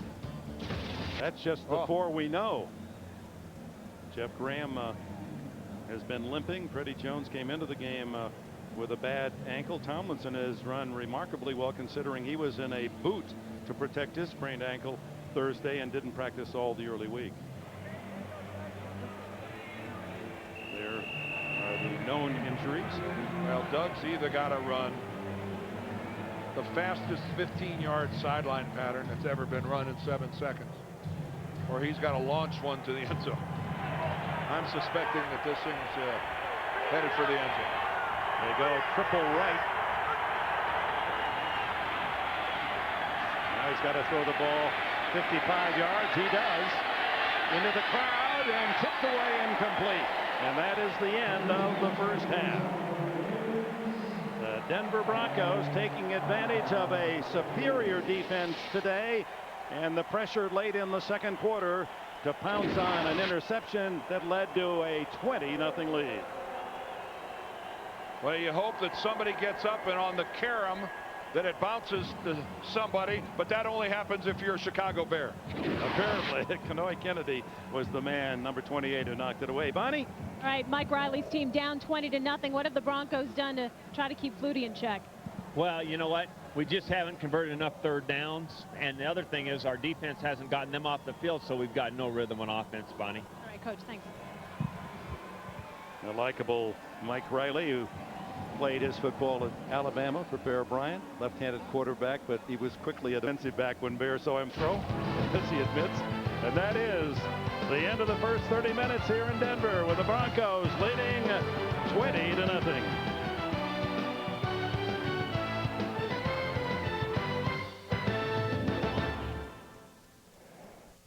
CBS Monday. Catch comedy that's out of this world. The King of Queens. The produce alone is worth the trip. An all-new episode. Then, Jimmy gives his son a whole new look. Hey, looks like a Duke of Hazzard. Yes, dear. Next, Ray's son is hitting the hoops. I think he wants to use the bathroom. No, that's just how he runs. And on Becker, how do you save a man at the end of his rope? You're a good-looking guy. This is EA Sports presents the Nextel Direct Connect Halftime Report. Nextel. Get right through. Yes, indeed. They had reached halftime in the Mile High City, but we welcome you to Manhattan. Jim Nance with the Nextel Halftime Report with Mike Dicker, Randy Cross, Jerry Glanville, and you are watching this game. 20-0 at halftime. Tell me about it there, Jerry. Well, remember we used to always say one thing, the Chargers defense showed up. They looked tired, and they look like this is their third defensive coordinator of the season. You can't keep putting in new people trying to run the defense. It's going the wrong direction. They're getting worse every week. It's amazing. Let's get everybody updated on the NFL today. Other games right now include the Eagles. McNabb twice to thrash for touchdowns. He's run for another, just blowing out the Vikings. The Giants were up 14 on the Cardinals, and then Boston hauled in a 38-yard pass from Plummer. Boston, big number, 7-119 and a touch. Saints down now 10 to the 49ers. Garcia throws 3 touchdowns in his first 14 attempts, 2 to Terrell Owens. Earlier today, Miami won again at Indianapolis. Manning is 0-4 at home against the Dolphins in his career. Well, he had a big game today, but we talked about the difference in this football game would be their defense. Their defense just didn't stand up to the game. Jay Fiedler hit Chris Chambers here for the second touchdown. This is the second touchdown of the game, and Miami pulled out 27-24. How about Antoine Smith for the Patriots? Well, he ran for 1,100 yards in 1998 for the Buffalo Bills, and he gave him a little payback today, rushing for 100 yards. As a team, New England only had 205, and they still found a way to win. Well, here's a running back for you. Watch this. Curtis Martin, offensive line, dominated the game. There he is in for another touchdown. I think the best thing about Coach Edwards is that he's poised. You know, he's the same man day in and day out, and that's what he teaches us as players and as men. You know, he's more concerned about us not only on the field, he's also concerned about our lives outside football. So he's a great man, and we love playing for him. Jets in Miami next week. Chris Brown, the hero today, unlike last week. 5 out of 6 field goals today, Jim, and he was only 1 out of 4 last week. Won it in overtime. I just feel really good right now to be able to, help this team win, especially after last week, and I was really disappointed. Obviously, lost the game for us and was able to come out this week and do some things for us. And the Jags, big second half. They trailed 13-7 to Cincinnati. It was Smith, it was McCardell, it was Cedric Mack. Boom. Nice lead block. Ooh, baby. And the Jags 23-0 in the second half came back. Makes you feel good even if you are 3-5. Eighth straight year, Packers win at Soldier Field. Too much Brett Favre. They gave him all day to throw the football. You give Brett Favre all day to throw, he's going to beat you. What is this rivalry about? It's so intense. Is it that way on the field? It is so intense. I mean, people don't understand it, but coming down here with the Bears in first place, it hasn't been like that for years around here. And we had to come up and meet the challenge and win the ball game. And congratulations to Coach Sherman. Big win for him. And we can go back to Green Bay with the division lead.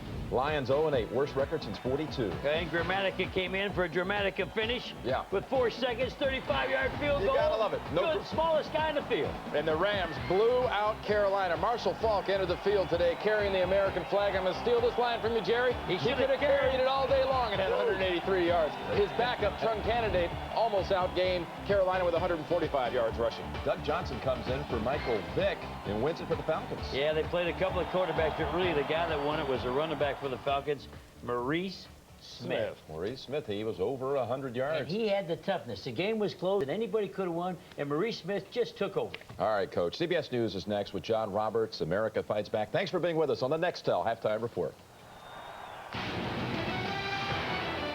CBS Sports presents the Nextel Direct Connect Halftime Report. Nextel. Get right through. Judd Hirsch versus Tony Danza in the most controversial courtroom battle of the year. Call for backup. Call a taxi. All new Family Law, CBS Monday. Last Thursday, the Survivor game was rocked to its very core. What? And every alliance was shattered. Now food is scarce. Prepare for the worst. Will it stress out the new teams? Competition intensifies as the game reaches a whole new level. You heard it here first. All new Survivor Africa, CBS Thursday. This is Rodney Harrison of the San Diego Chargers. Rodney helps the United Way build stronger communities by generously spending time with senior citizens and engaging in good citizenship.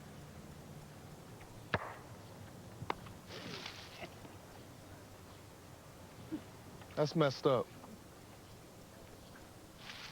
Rodney Harrison and the good citizens of his community. Game day. It all comes down to this. You've got home field advantage and a sympathetic crowd. Don't blow it. You win here, you might just get the game at your house next week, too.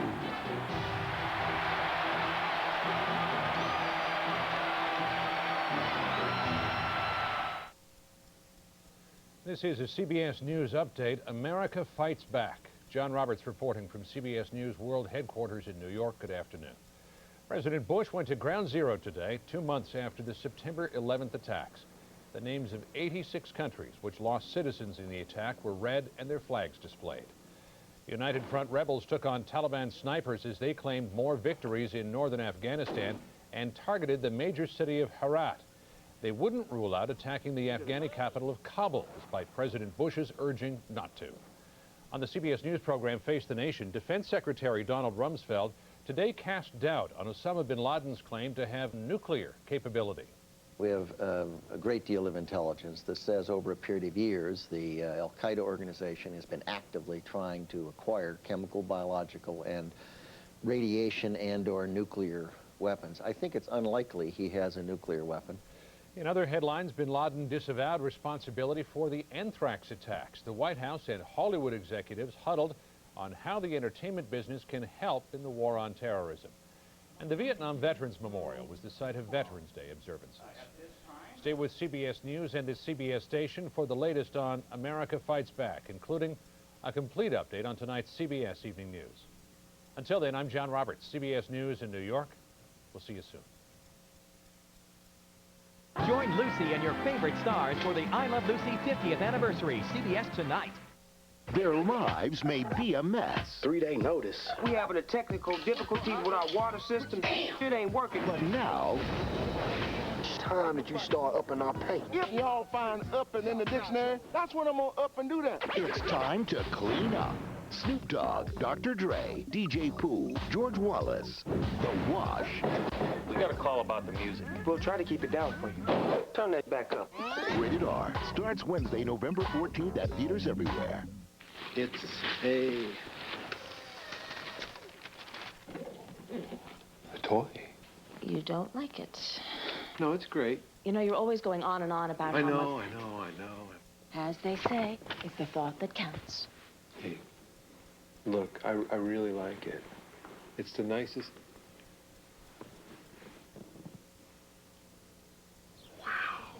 Unwrap a Jaguar S-Type, now for just $4.99 per month. If you've been waiting for the good stuff, Good Guys is loaded with reasons to buy now.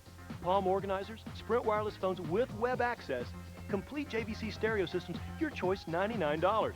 Toshiba 27-inch stereo TVs $299, $50 instant credit bonus on any in-dash car deck or CD changer. And no payments and no interest until 2003 on all Sony and Mitsubishi high-definition TVs. Better stuff, fiercely competitive prices, and we're good guys. Jack here with big news. I'm getting rid of my 99-cent menu. Why? Joe, we need to cut. 'Cause I want to be richer. Hey, what are you doing? And if you don't like it, tough. Go somewhere else. Pull over. Like Joe's Burger Hut at 782 College Street. I knew this was a bad idea. Please don't hurt me. I'm just a cameraman. What do you think you're doing? He said you're dumping your 99-cent menu. Never! I will always serve great food for 99 cents, like my 2 crispy tacos. That's what people want. That's what they'll get. Hey, I'm Jack, and I'm going to jail. The NFL on CBS 2 is sponsored in part locally by Jack in the Box. CBS Sports presents the Nextel Direct Connect Halftime Report. Nextel, get right through. Well, time for play, young and old, here in Denver with a 20-0 lead at the intermission, and the defense certainly has been equal to Mike Shanahan's charge after giving up 38 points on Monday night. They really have stymied the San Diego offense. They've got no passing game going whatsoever, whether it's bad throws from Flutie, drop passes by receivers, and you heard Mike Riley say it to Bonnie at halftime. They just have no rhythm whatsoever. They're not converting third downs, and here in one of the toughest places to play in the league, they're down 20-0 at halftime. Look at the possession time, and look at this one right here. 11. 28 yards passing, which is just astounding considering they're averaging well over 200. Their lone turnover right here ended up in the 7 points right before halftime for the Broncos. So just about everything that could go wrong. You factor in all the injuries that the Chargers have sustained in the first half, and it is a mighty big hill that these guys are looking to climb here in the second half. And you wonder at 20-0 whether or not we'll see any of Drew Brees the well, second half. You know, I asked Mike Riley if he was going to try to get Brees some playing time, some minutes. He said no. Doug Flutie is our quarterback. It's not a situation where I'm going to try to give him playing time. Now, you know, I didn't ask him what about a game that got completely out of hand. That might change it. Wade Ritchie with a kickoff. First time he's been on the field today, and Chris Cole brings it out across the 20-yard line as the Broncos have it first here to start the second half. What'd you learn at halftime, Bonnie? All right, Dick, pardon me for looking down at my notes, but it's like a hospital room in the Chargers locker room. Rodney Harrison, most importantly, is out. The diagnosis right now is sprained MCL, although further testing is required. Ronnie Jenkins, we initially said he was going to come back. A neck injury, though, that's going to keep him out. However, running back Terrell Fletcher will be coming back in. Alex Molden out with an ankle. All right, thank you, Bonnie. First down for Greasy and the Broncos, who had some nice long drives using Terrell Davis in the first half. And here he comes on the first carry of the second half out to the 31-yard line and a gain of 8. Boy, how encouraging this has to be for everybody who admires the class of Terrell Davis, but a Bronco follower. I mean, you can see that he's getting into the flow. Look at always great shoulder pad level. He's a little high there, but then when he got to take, look how he gets down. This Terrell Davis is, you know, I don't know that he'll ever be able to come back to where he was prior to the injury in 98, Dick, but 99 rather, but wow, he sure looks good. Hit the backfield this time as Junior Seau shot the gap and dropped Davis for a rare loss at the 29. Of course, a lot has been this San Diego defense with Junior Seau shredded last week, and they've responded fairly well, but you know, they're just getting no help from their offense this week. This is when it's a tough time to be a defensive player, because you're already down by 20. You're playing here in Denver, and you know that your offense has done absolutely zip to help you out. Third down 4. Greasy on the roll. Quick throw incomplete, intended for Rod Smith. He was covered by Tay Cody, the number 3 draft pick of the Chargers out of Florida State. All the Charger draft choices making the roster this year. Junior going right up the middle. He's, you know, there's nowhere to go. He's just trying to get excited, screaming at his teammates. Come on, somebody bust through. That was just good blocking by the Denver offensive line. You talk about a group of guys that just put their shoulder pads together and sealed off all the gaps. That was a dam there. Ruin juggles the snap and then drives a spiral to Reggie Jones all the way. He fumbled it again. And who's got it? Nobody yet. Denver. Lee Woodall appeared to recover the ball for the Broncos.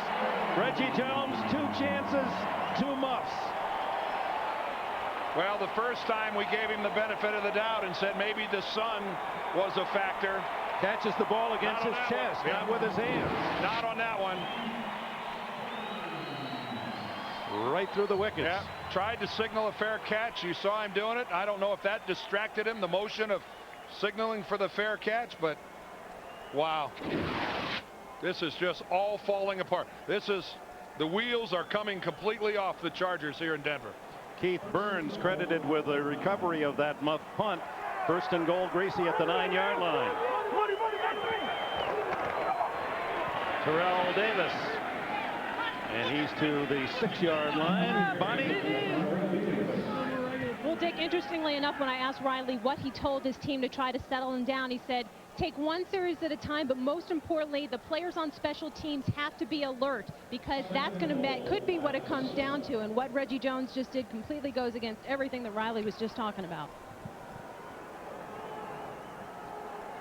No, the one thing Mike talked about was because they're winning, his team they're taking losses harder. This will show us a lot about San Diego, how they respond here.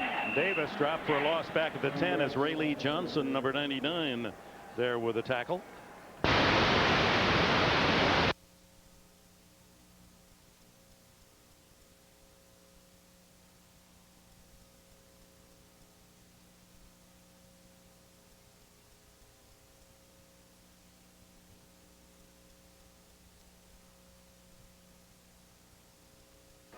Lumbers off.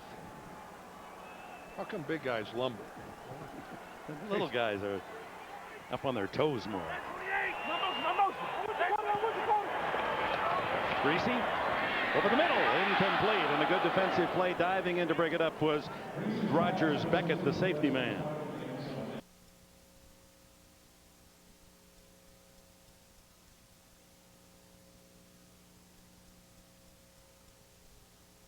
Well, and he was completely locked up. Desmond Clark, rather, 88.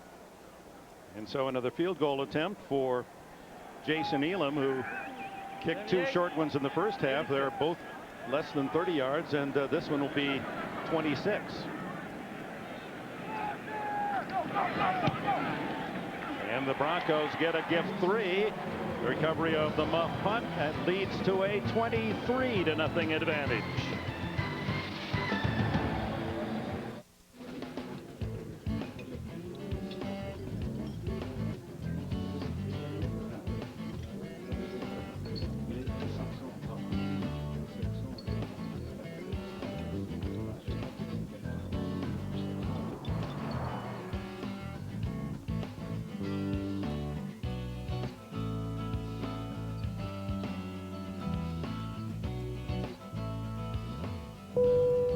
Free to move about the country.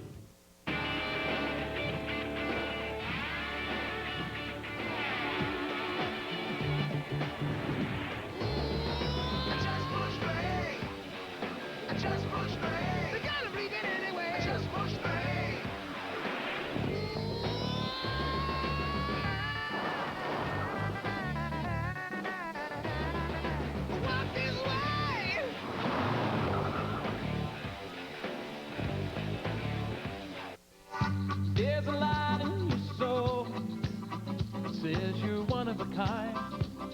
Don't never let it go. Be original, an individual, like Dr. Pepper. Be you, do what you do. Dr. Pepper, be you, do what Garth's new album, Scarecrow, is available November 13th, wherever great music is sold. When I was at Florida State, primetime was always pumped up for Florida. This year, get ready for a wild romp in the swamp. Primetime next Saturday on CBS. This telecast is copyrighted by the NFL for the private use of our audience. Any other use of this telecast or of any pictures, descriptions, or accounts of the game without the NFL's consent is prohibited. Broncos trying to go 5-4 on the season with a 23-0 lead against the Chargers. Should the Chargers lose, they too would be 5-4. Elam to kick, and he's back. Reggie Jones with Terrell Fletcher. And it's going to go to Jones. He come up to the 13-yard line. And he's got some room. And a blocker in front at midfield. Elam pushes him out of bounds and saves the touchdown at the 15-yard line. Well, good for Reggie Jones. He's able to make amends. That's his first kickoff return in his NFL career. Well, there's a little redemption. He fields the ball cleanly, but then from here it's great blocking. Look at his cut back to the middle, and you don't even see a Denver Bronco hardly in the same frame. And Jason Elam showing some awfully good speed. He's going to go to the outside, but here comes his break back to the right. And he's untouched by the Broncos. Elam is the first Denver player that gets a hand on Reggie Jones. His first kickoff return this year. He did have a couple last year. 74 yards, and the give is to Tomlinson, and he's down close to the 10-yard line in the grasp of Bill Romanowski. It'll be 2nd down and 5. Tomlinson, who took his bonus and provided his sister, who has a daycare center, bought her a building in Dallas, bought his mother a home, bought his mother a brand new car. He said that his mom has been his inspiration, and wanted to say thank you for getting him where he is today. 77 yards rushing for the rookie. Well, that one looked out of sync, didn't it? Looked as if Flutie was looking for the ball carrier on the other side. Well, I think either that or it was a fake pitch, I think, and then a counter back the other direction. He's faking a pitch, and then it is a counter. That's a design play. Unfortunately, John Mobley got way too far upfield, and Tomlinson has absolutely no place to go. You really, that play is designed to have everybody flow quickly in the direction of the fake pitch. Nobody bought it for Denver. So they gain 5 on first down, lose 6 on second down. Terrell Fletcher in the backfield now with Flutie. Quick throw, complete, but falling down as he received the ball was Reggie Jones, so he couldn't turn it upfield, and Eric Brown was there to cover him. Well, great call by Ray Rhodes, the defensive coordinator at Denver. He comes with the blitz right up the middle. More guys. You see that there's absolutely no place for Doug Flutie to get away from Al Wilson. It's stop and think how difficult that is. When you got a guy coming right up the middle, you can't set your feet, you can't follow through. Good call that time, Denver defensively. Wade Ritchie, 18 for 25, the 7 missed field goals, the most of any kicker in the NFL, but he's also kicked more than most, and he hits on his first attempt today. So the Chargers are on the board early here in the third quarter.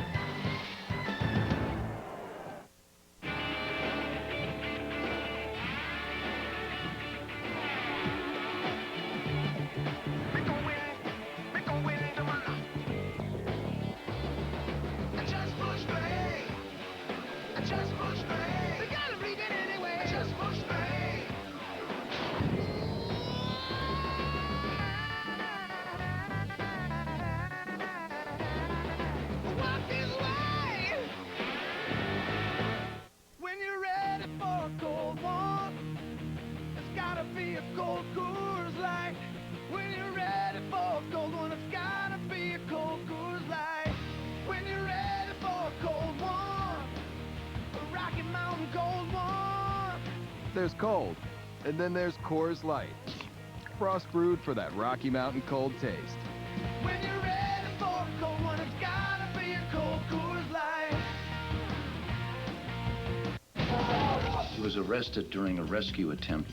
He'll be executed tomorrow morning. He broke the first rule of espionage. He took matters into his own hands. To save him, his partner's going to break them all. I don't care what it takes. I'm getting him out. We got zero room for error. Robert Redford. They know. They don't know.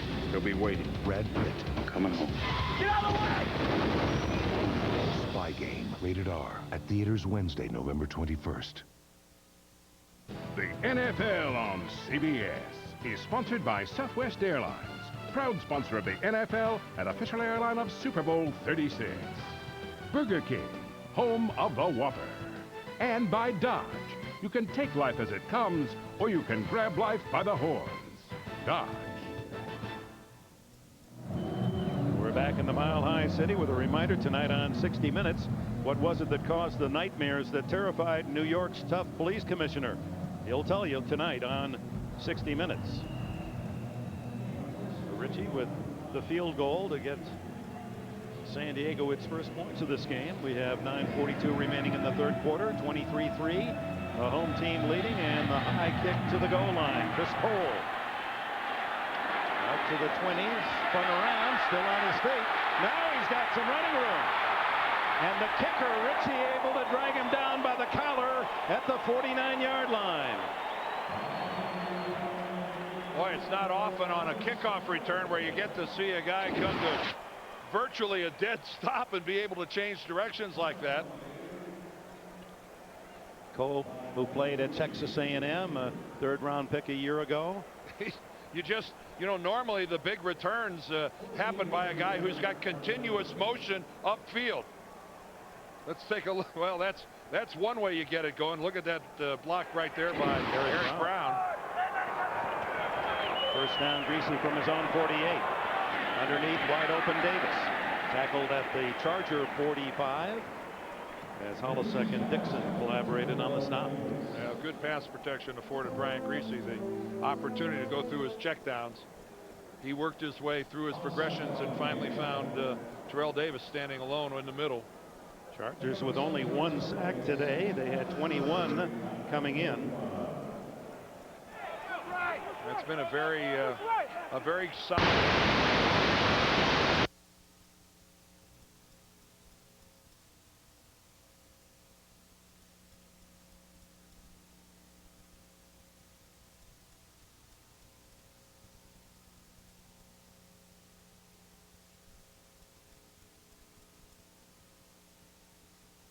Well, this is just, look at this. This is designed to go off right tackle, and the entire left side is so collapsed that it's so obvious.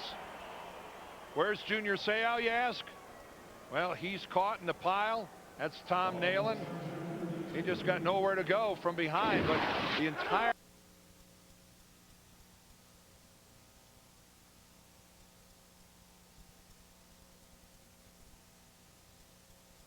inside the 30, but back to Terrell Davis.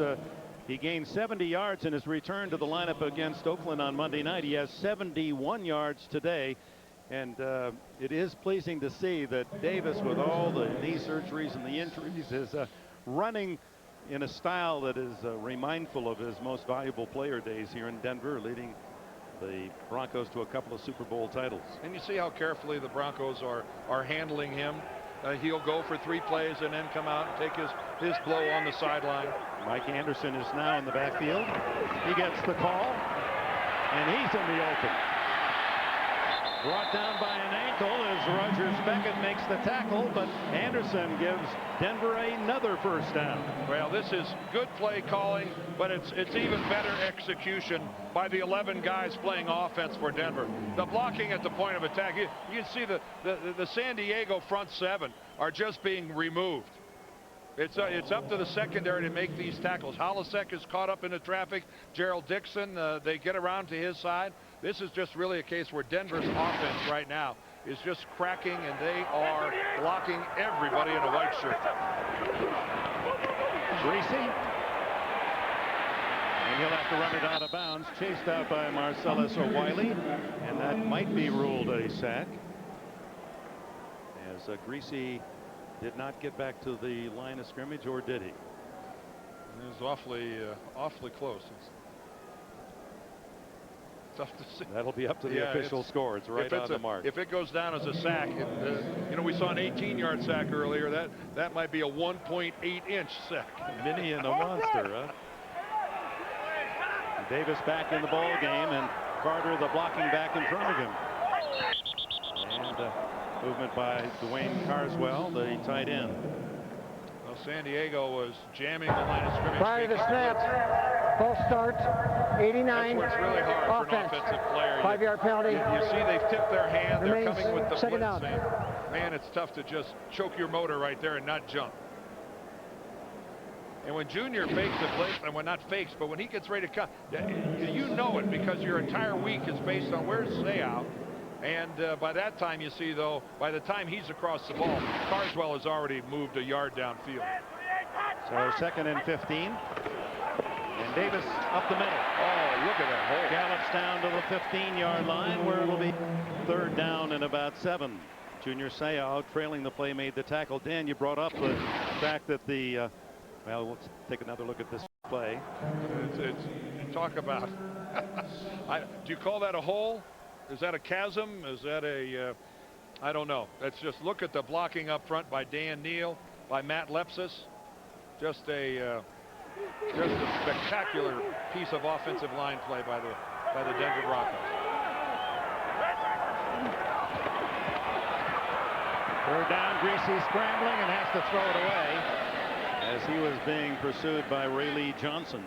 And Bill Carollo, the referee, signaling that Brian was out of the pocket, thus he's allowed to get rid of it like that, even though there was no one anywhere close wearing a blue jersey.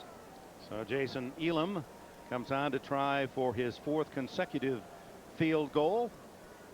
I don't these stalled drives can't be making Mike Shanahan very happy, but they've got to be making Jason Elam really thrilled. It's not often you get this many chances at so many short field goals. All 4 inside the 30. This one is from, well, this can be a little longer. It'll be 33 yards. For Elam, that's pretty close. 30 yards inside his range. Man, to kick 163, that is a little wedge. 26-3. Then I had to taste the new grilled sourdough bacon cheeseburger at Burger King. Now I'm a believer. With grilled sourdough bread. Not a trace of doubt in my mind. A quarter pound of flame broiled beef. I'm in love. 2 slices of melted Swiss cheese. 4 strips of bacon.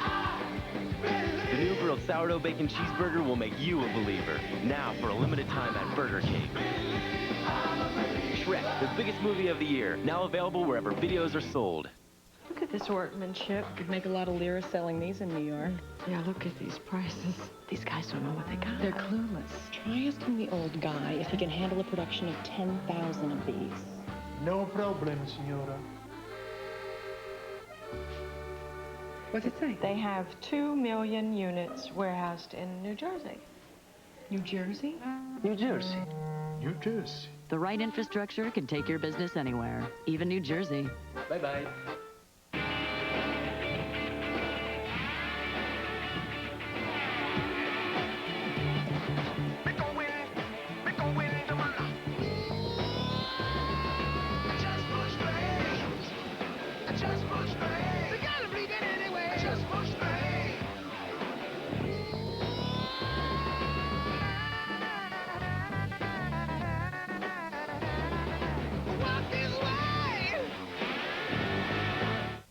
Access NFL.com now on America Online. Get live game day coverage and real-time stats at AOL keyword NFL.com. Harm and Mac's private relationship, You played me. is about to become public. Are you two involved with each other? Yes. A scandalous new Jag, CBS Tuesday. Kanoy Kennedy of the Broncos, the safety man, getting in some extra work on the sideline, staying warm. Only 5,500 miles to the Champs-Elysees in Paris. Keep going, Kanoy. Well, here's Fletcher and Jones again. And the kickoff being an end-over-end easier to field for Jones than those spiral punts, and he's going to take it out. Even though Fletcher waved him off. Ran into Fletcher, and he's tackled at the 17-yard line. Fletcher gave him the nose to go ahead and stay in the end zone. He said, I got 74 last time. I'll try it again. Timeout. Excuse me, can you take Timmy to tuba practice? No problem. Hey, mister. Battle of Gettysburg?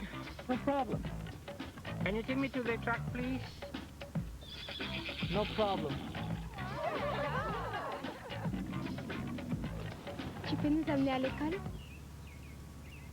Dodge Caravan. It offers an exclusive power rear hatch. Hey, my pony! And 972 seating configurations. What do international cyclists think about the new Norelco Advantage Razor? In Germany, we are using blades. They are much more better. I'm really more of a blade guy. They had their doubts, but they were intrigued by this highly technical wet shave innovation. What is this? Goo? Goo. Goo. This lotion set up an unbelievably close wet shave, even in the shower. That is good. After a few weeks of no nicks and cuts from blades, their faces became smooth. They, however, did not.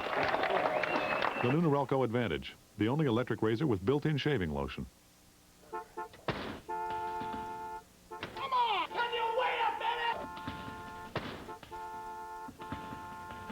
Talk to LiftMaster and get the world's #1 professionally installed garage door opener.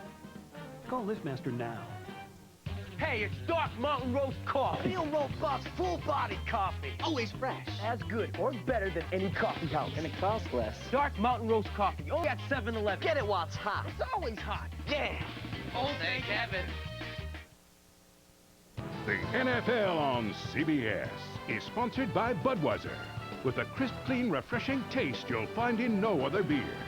And by Norelco, for an unexpectedly close shave, guaranteed. Put it to the test. Well, the guys will have a chance to relax on Monday night tomorrow and tune in to CBS. What a lineup. King of Queens, then Yes Dear. Monday's #1 comedy, Everybody Loves Raymond.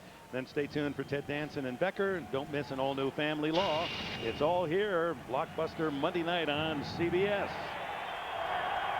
Trailing 26-3. Doug Flutie takes over at his own 17. Fires downfield and complete. It's Curtis Conway with a diving catch away from Eric Brown out at the 46-yard line. Well, it hasn't all been that successful for San Diego today. There have been a lot of mistakes. Yeah, there sure have. That was a dropped pass by Jeff Graham. Of course, this was the killer right before halftime as he throws the ball right to John Mobley, and then you see right there the muff, and again, that turned into, fortunately, only 3 points, a field goal. There you see that 10 points directly off of those couple of turnovers. And San Diego had only allowed 6 points off turnovers in 8 games. Underneath with a flag down to Steve Hayden, the tight end, and he is to the Denver 40 if it counts. Bill Carollo, the referee, checking with his line judge, and it's a motion against San Diego.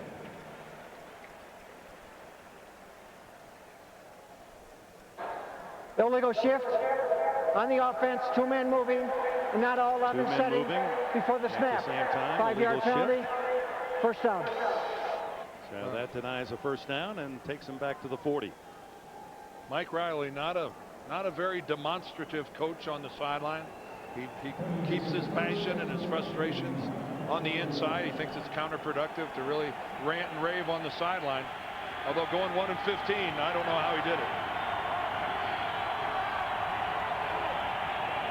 Quick throw, incomplete, intended for Jeff Graham. He told us yesterday when you asked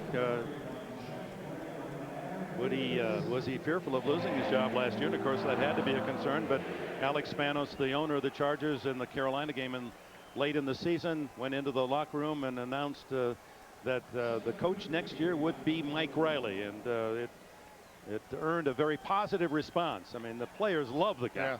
Yeah, I think he actually announced it on the airplane, didn't he? On the way back from a trip, I think it was the first time. Anyway, you got to give Alex a lot of credit. 1 in 15, most coaches, the vast majority, don't survive that.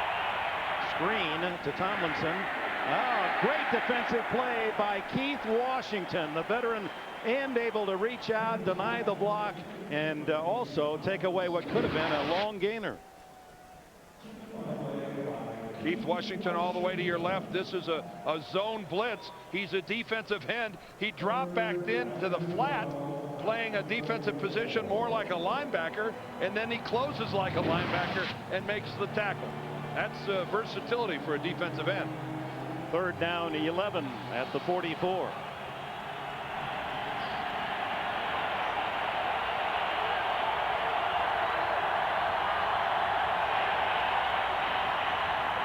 Good protection.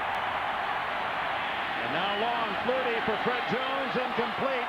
No flag. It appeared that Jones was being tugged at as he headed upfield by Eric Brown, but no call. That had to be an optical illusion, Dick, because I was with you. It looked like Eric Brown was draped all over, right down here, lower left. No, he wasn't. He you know, it was his right hand just touched him on the hip, but then it was a case where Brown fell down. Oh, Jones obviously not at full speed as you saw him running downfield. Delta O'Neill at the other end of this Darren Bennett punt. Both punters have had unbelievable days. Look at this one. Well, they love this thin air.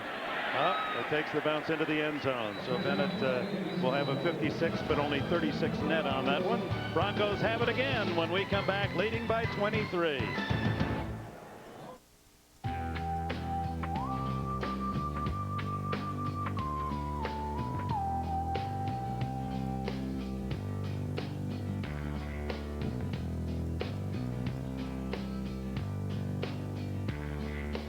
This is for the people that I call my friends. We're just getting started when the long day ends. This but's for you.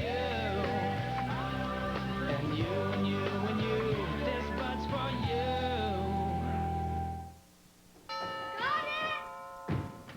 Hey, Hey. so it's $31.99 a month, right? Yep. Over 100 channels, all 100% digital quality. Cool. Upstairs. What are you waiting for? Chop chop. Got it. What? You think I wash cars for free? Just $31.99 a month gets you over 100 channels of DirecTV programming. Right now with free professional installation. Okay, sir, you're all signed up. It's the new Ultimate Lovers Pizzas from Pizza Hut. Now with 6 kinds of luscious cheese and 6 kinds of seriously satisfying meat toppings. Or 5 garden veggies. Or 2 layers of zesty pepperoni. Just $8.99. The new Ultimate Lovers Pizzas, only from Pizza Hut. Why do I rent from Enterprise? For more cargo room. More people room. Or more headroom. Enterprise. So easy it's like having a second car. Or third. Pick Enterprise. We'll pick you up. A one-of-a-kind performer with the #1 album in the country. Michael Jackson reunites with the Jacksons for the first time in nearly 20 years. Plus, special appearances by NSYNC, Destiny's Child, and Whitney Houston. All new Michael Jackson special, CBS Tuesday at 9/8 Central. We're back with our question of the week. What has been the most surprising aspect of the 2001 year? Emergence of Brady, Bears back-to-back OTs, the struggles of the Vikings and Randy Moss, overall strength of the FC Central. Just log on, cast your vote, NFL.com. First down play at the 20, and Terrell Davis for about 3 into the center of that Charger defense. Jason Perry came up to support against the run. Well, Dick, this is when you really fall back and you ask your offensive line to take control of the football game. You're protecting a 23-point lead. You'd just love to have some long drives, run the football, bang away, hammer away. And of course, you know, this offensive line has been in this position in this ballpark many, many times. They've protected a lead here in Denver more often than they've had to come from behind. They're all playing at a lighter weight, lighter in the wallet, as you read. Throw by Greasy into the flat is complete to Carter, and the fullback is out of bounds 1 yard shy of a first down, and Dan Neal was hit hardest of all as the flag is down on the play.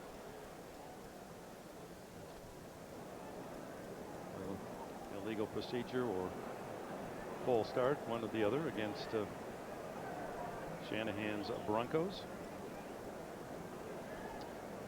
Illegal formation, 6 men on the line of scrimmage. Wide receiver was not on the line. 5-yard penalty. Replay, second down. Dan Neal, for a couple of leg whips against Oakland, was really hit hard this week. $67,000 to him, and there are the other fines. You see Neal hit twice, and Onabasa with a broken leg and Cox with a broken leg, and the claims that there were illegal blocks from Denver linemen. into the flat to Smith.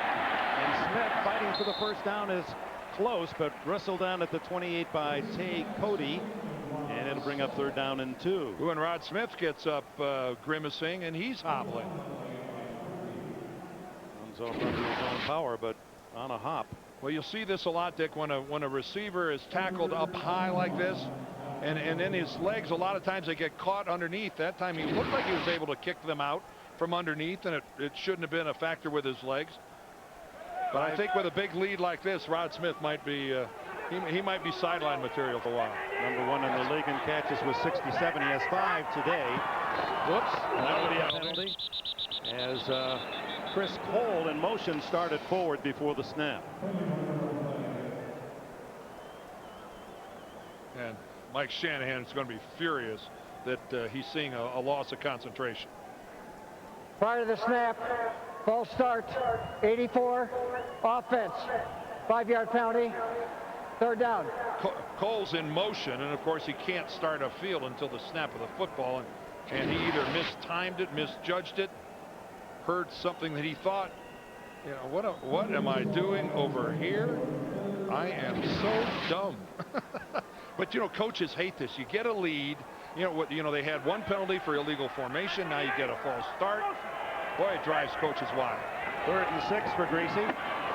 Scrambles up the middle, but doesn't get very far as Varela and Adrian Dingle, number 90, second-year defensive end from Clemson, make the stop, and Tom Ruin will come into punt. That will be ruled a sack. Ruin, look at the average, 62 yards, a couple of 62-yard punts by the man leading the league, coming in 47.3 yards a kick on the season. He's 0 for 2, Reggie, in punts. 2 attempts, 2 muffs. Well, he's doing for the punt what Dave Kingman did for the fly ball. This will be there'll be all eyes are on Reggie here. He's not going to try this. He waits till it bounces. That's the quick thinking man, and gets out across the 20-yard line. There's a way to skin a cat. Well, college ball, we got a doubleheader for you next Saturday beginning at 3 Eastern. Day night, first the Alabama Crimson Tide tangle the Auburn Tigers. Starts with Tim Brando and Spencer Tillman in college football today. And in prime time, Florida State rivalry resumes here on CBS. And who be calling that primetime game? Who? Whoa, that's our buddy Vern Lundquist there on the left, having a quality hang down there with Norv Turner. Colorado resident. Steamboat Springs, and a place here in Denver as well. That was down on the field about an hour and a half prior to kickoff this morning. Well, that's what announcers do when they have a Sunday off. Hey, try to find a game. When you're a football man, you're a football man. You love the game. There's that smile of Tomlinson, this time more in wonder. Yeah, it's a little tough to keep that happy, smiling attitude when you're down by 23 points at Mile High. Final seconds tick away here in the 3rd quarter. 2nd down, 7. Tomlinson picks up the blitz. Flutie back to McCrary with a flag down, and McCrary hit at the 27-yard line. Denard Walker made the tackle. The flag thrown in the Denver secondary. Yeah, we're going to have an illegal use of hands, I think, against Denver. Illegal contact, 27, defense. Before the pass was thrown, 5-yard penalty from the previous spot. First down. That's Denard Walker right down there at the bottom of your screen. You get that chuck on a guy, but it's got to be within 5 yards. That was closer to 9 or 10. And to see again, that's just a loss of concentration. That's just not thinking. McCrary takes a hit. He's a great story. You know, a lot of players with $1 million contracts, and maybe some forget how great it is to play the game. Not McCrary. We'll share that story with you when we come back in the 4th quarter. End of 3. 26-3. The Broncos will return to Mile High in Denver right after this message and a word from your local station.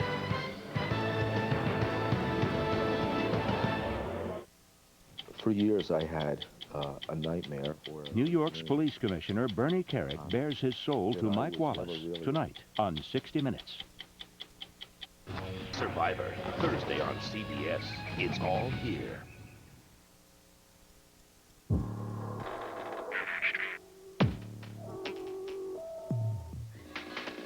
We test dehydration under extreme conditions. We test how the brain works when the body is fatigued. We test over and over in a real lab with real athletes with the very focused goal of improving athletic performance. It's called the Gatorade Sports Science Institute. You can look it up. It's great to be home. You're not at home, Terry. With MSN, I'm home wherever I go. It lets me stay in contact from most anywhere. Hey, Howie. And comparison shop? Hey, Howie. Discover new music? Hey, Howie. And manage my finances. Hey, Howie. MSN makes the web more useful. Come to Radio Shack and get a $200 MSN instant rebate good towards anything in the store, including compact computers. But what I love most is instant messaging with friends. Yeah, technology's making your life easier. At Radio Shack. Come take my hand, we're going to Happy Funland, Happy Funland. It's nothing but joy. Happy Funland, Happy Funland. It's smiles for every girl and Around here, things aren't always what you'd expect. Like the Mercedes-Benz M-Class. It costs a lot less than you think and comes with free scheduled maintenance. Happy Funland, Happy Funland. The NFL on CBS 2 is sponsored in part locally by Mercedes-Benz. Rod Smith working on the ankle, does not appear to be serious. We'll see if he returns. We open the fourth quarter. Dick Enberger, Dan Deerdorf, Bonnie Bernstein, Mike Arnold, our director, Lance Barrow, our producer. Pleased you've joined us here in Mile High Stadium. A concerned Bronco team and coaching staff when we arrived here, and Mike Shanahan made it very clear he wanted his defense to perform much better than they have on the year, averaging 24 points allowed a game. Well, they've done it. They've responded. Well, coming into the game at 4-4, but 1-3 in the AFC West. He knew that a loss today makes them 1-4 in the West, drops them to 4-5, way behind the Raiders. In reality, let's face it, if they would have lost today, they wouldn't have made the playoffs. Doug Flutie goes to work for San Diego, and he's going deep as a man wide open, Conway, and Curtis Conway will walk it in for a San Diego touchdown. 72-yard strike from Flutie to Conway, who has his third score of the year. Well, you could see the concentration slipping away. You saw it, Denver offensively, and this is just a complete blow in their secondary as they just turn Conway loose. And I'm talking about turn him loose. Delpha O'Neal, and I think it was Kenoy Kennedy or Eric Brown, whichever safety to that side, they just allow Conway rather go right between the two of them all the way to the end zone. Try for point by Ritchie, and San Diego pulls to within 16 on Conway's all-alone catch, 72 yards.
Shelly, listen, it's Greg. I'm at the dentist. Yeah, okay. Shelly, I want to come into work. They don't know what I've got. I have a tooth. I got the chicken pox, 24-hour, like, mumps. What else can I have? I am really sick. Both ears, Yeah, gone. I'm hemorrhagic. I'm in traction. The Acura MDX with torque managing four-wheel drive. I was eating wax fruit this week. No. Taking the SUV to a place it's never been before. Wednesday, teams must walk through a valley of death, and a big mistake leads to a surprise ending. We're going back. Don't miss the most gripping show on TV. All new Amazing Race, CBS Wednesday.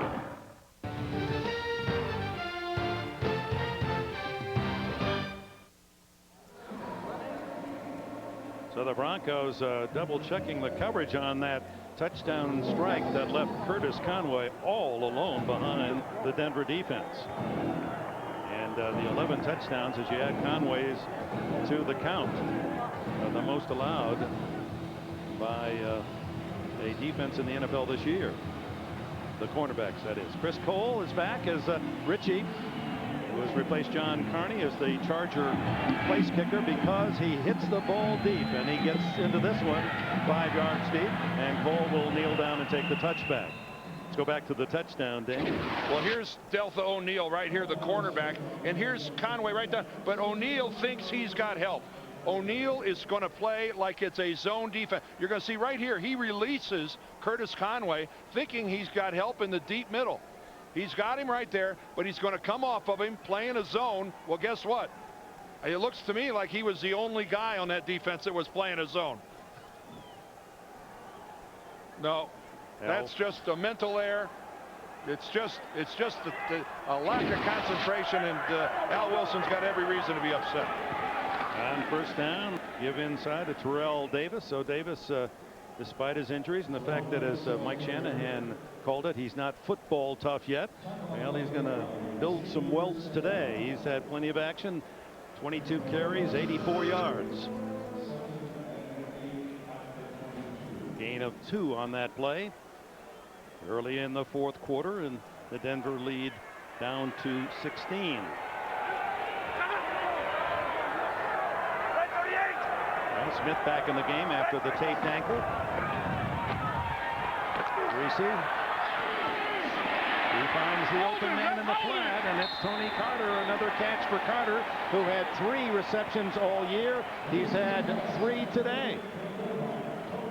Bonnie?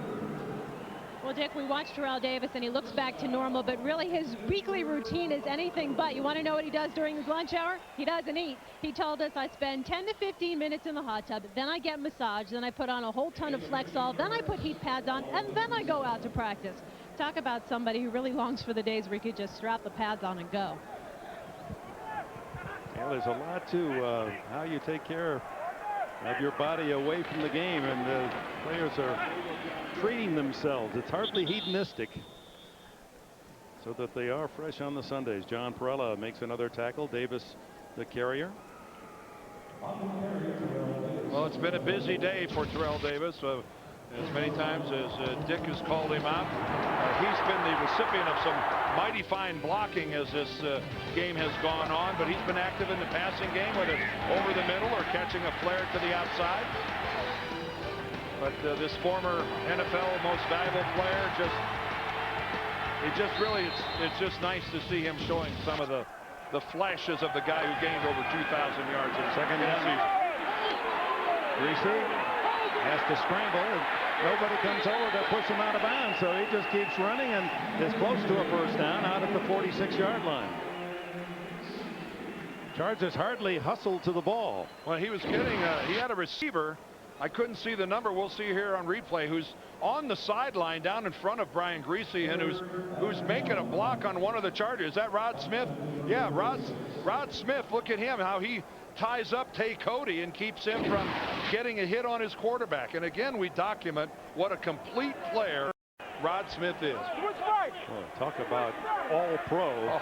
His catches, his blocks, and his leadership. 3rd and 1. Seau appeared to be offside. He was. Doesn't matter. Davis has a first down anyway across the 50 to the Charger 48, and Terrell looks like he needs some oxygen. Terrell looks like he'd like a trip to that hot tub right about now. Junior trying to time the blitz perfectly. He caught, unfortunately, Brian Greasy in a longer snap count. Tried to time it, tried to judge it, and got foiled by the longer count. defense, number 55, 5-yard penalty, first down. Junior Seau will never be late to the party. He might be early a couple times like he is right here, but he won't be late. And he takes a pretty good shot from Tony Carter for his trouble of being offsides. Tony Carter put a hat right in his chest. Seau, who is a tremendous athlete in northern San Diego County, Oceanside, California. He was the San Diego Basketball Player of the Year in high school. Shows you his great agility.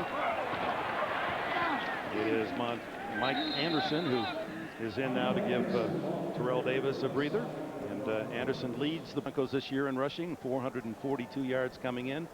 Solid average, 4.2, trying to make it another 1,000-yard season. He's gained 1,000 yards every team for whom or for which he has played in his career. Junior college, University of Utah.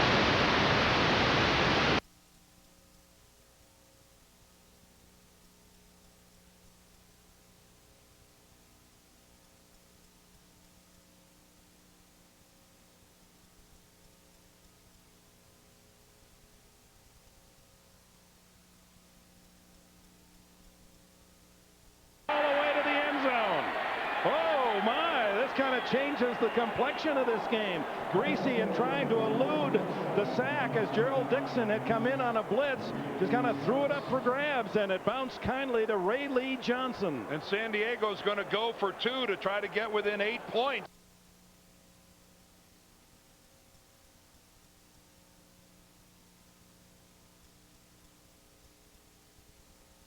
Startled by the fact that he's looking at Dixon right in his face. Dixon sees this all the way. Instead of flattening out and going down the line, Gerald continued up the field, and Greasy's so startled he just spits up the ball. Does the ball hit his knee or something? No, it's like was he trying to throw it? He just flipped it. And it wasn't a good enough attempt as a pass, even to take a penalty. They ruled a fumble all the way, and Ray Lee Johnson with a 45-yard run to score. It's like all of a sudden that football was 300 degrees or something, and he just flipped it out of his hand.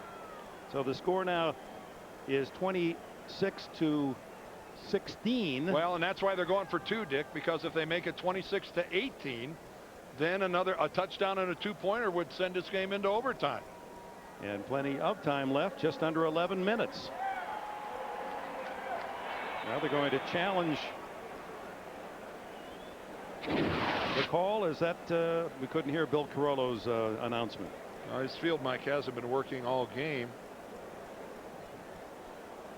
I don't. They can't possibly rule that a forward pass.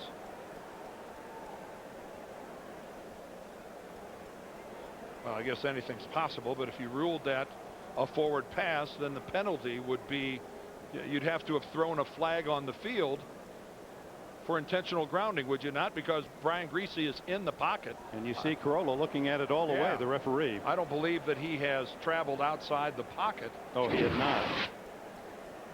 So he's still within that tight end to tight end pocket, which means if it was intentional grounding, Carollo would have thrown the pass, thrown the flag, because that's his call and his call alone as the referee.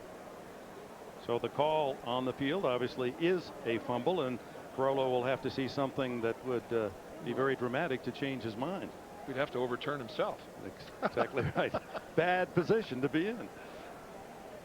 Let's take another look. It's an unusual play, to be certain. You don't see many of these. We're assuming that that's what they're looking at.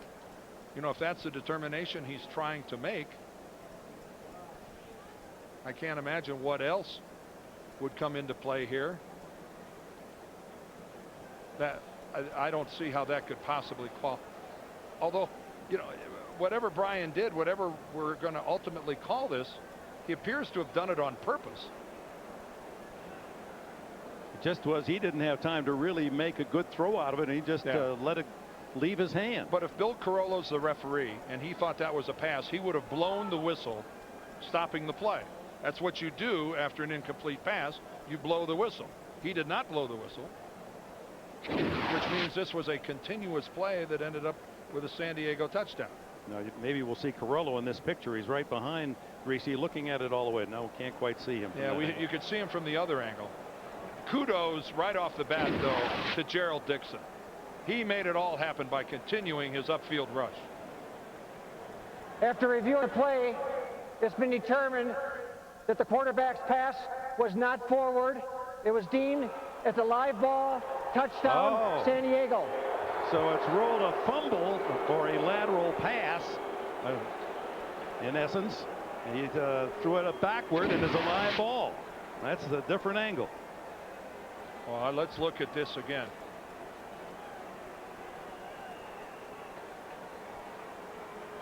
Well, he's calling that a backwards pass. I would have challenged that, but not the other. Well, that's, you know, he called it. Bill Carollo called it a pass. But now the two-point try, very critical to make this a possibility. A toss to Tomlinson, trying to get into the end zone. He does not. It was set up here. Check it. It was Fred McMurray. Fred McMurray with the toss, trying to sweep. And he's denied at the goal line. 26-16 it remains.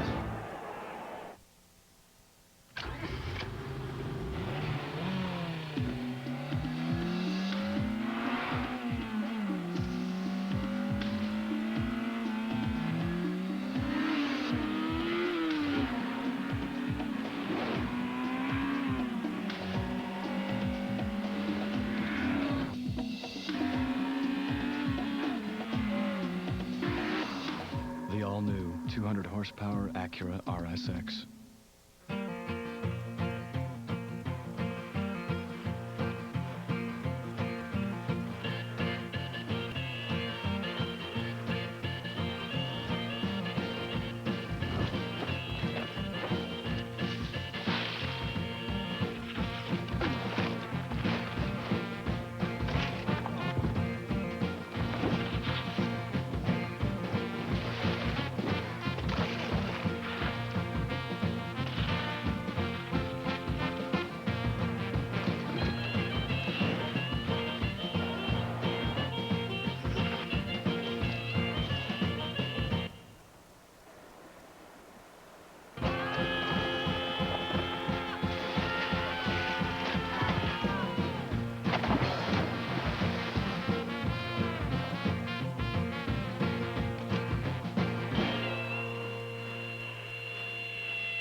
The NFL on CBS is sponsored by the Acura MDX, taking the SUV to a place it's never been before.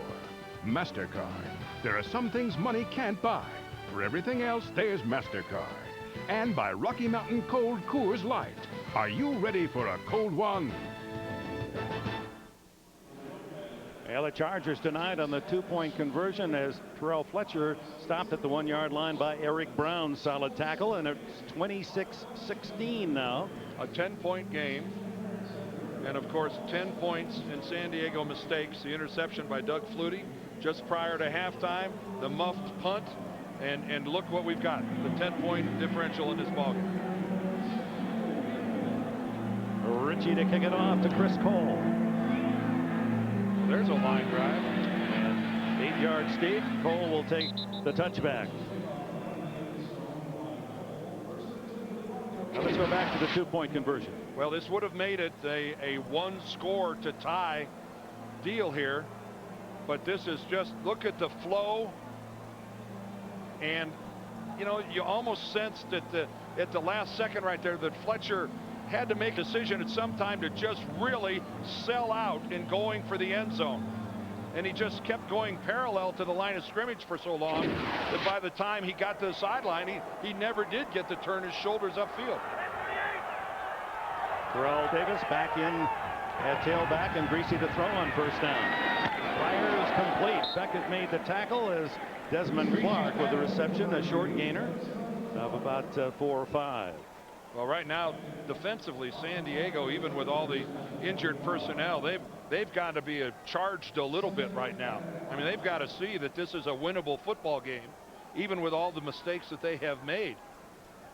If we ought to see some sort of an energy pickup here on the part of the Chargers defensively. A 3-and-out here would be huge for them. Davis Can't get around the corner, but breaks a tackle and then is dropped for a loss of 3. It'll be 3rd down and 8 at the 22. Leonardo Carson makes the play. Well, we talked before about the San Diego defensive line needing to get upfield and take away those lanes. Well, they just destroyed the point of attack. The surge belonged to the guys in the white right there, and Terrell Davis nowhere to go.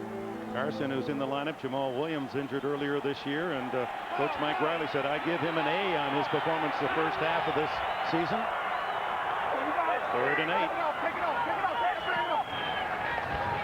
Greasy under pressure, scrambling, and dives, but fumbles the ball, and it goes out of bounds. They're running the ball down anyway at the 29-yard line, just short of the first down. It was Carson again pressuring Greasy out of the pocket. Boy, what a job by Brian Greasy of selling out, trying to pick up the first down. But gee whiz, for a guy who's got bad shoulders, what a risk.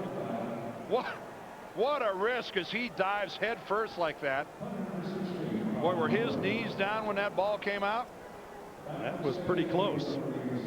It wouldn't matter, because even had it gone out of bounds at the 31, they would have brought it back to the 29, and we'd have this same situation, 4th and 1. And Mr. Adventure, Reggie Jones, goes back into return position for Tom Ruin's punt. Mr. Adventure? He's got two muffs and wisely let one bounce, which he handled cleanly. And Ruin has just been kicking the air out of the ball today. Chargers look as if they're going to go after the punt. Shorter kick this time. Jones lets it go. He doesn't want anything to do with that, catching it on the fly. And at the 18-yard line, it's down by Denver. Plenty of time, 8.5 minutes left. Denver's lead has shrunk to 10.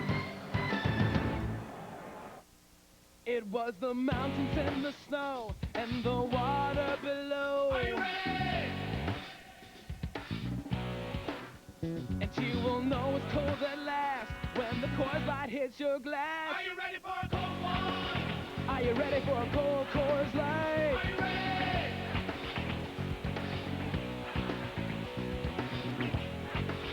Are you ready for a cold Coors Light? Are you ready for a cold one?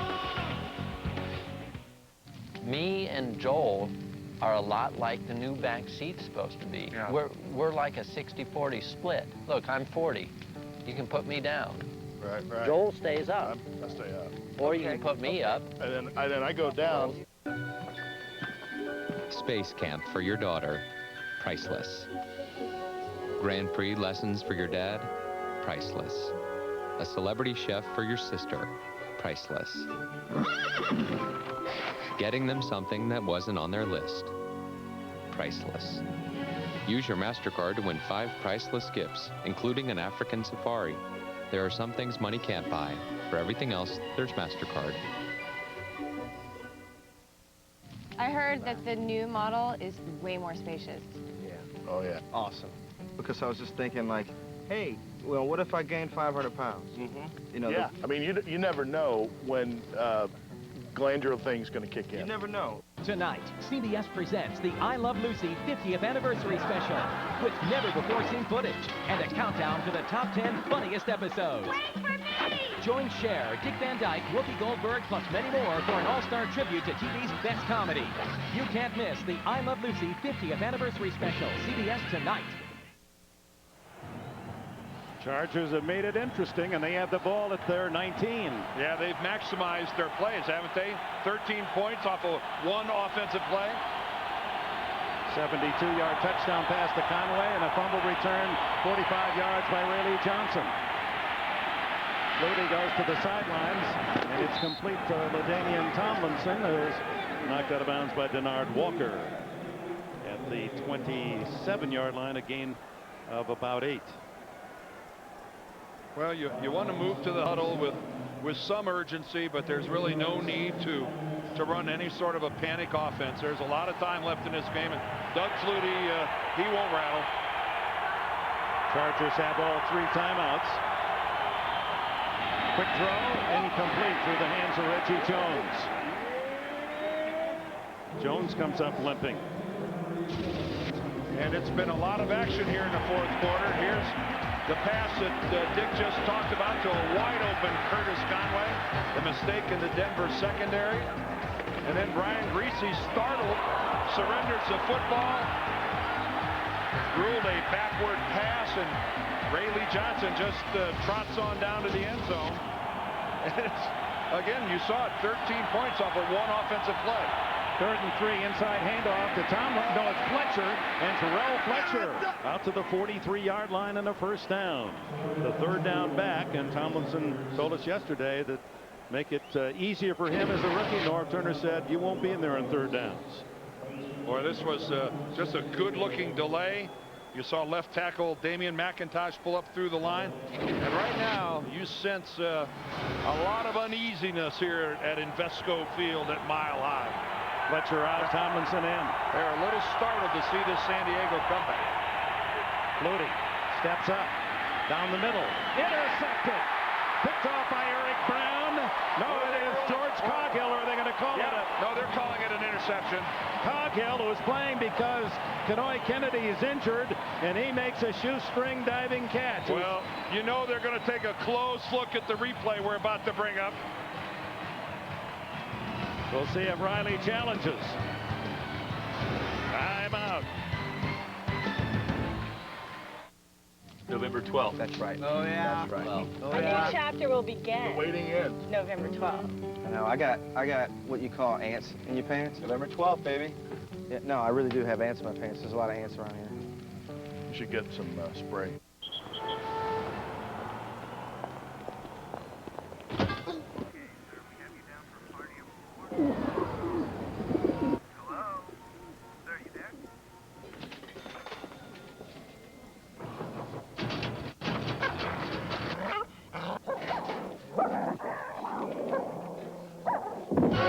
How safe is your retirement plan? Sun America can help. Just ask your financial advisor. Sun America, the retirement specialist. Mr. Kenny, hi, how are you feeling? The office just got these, and I thought you could use one.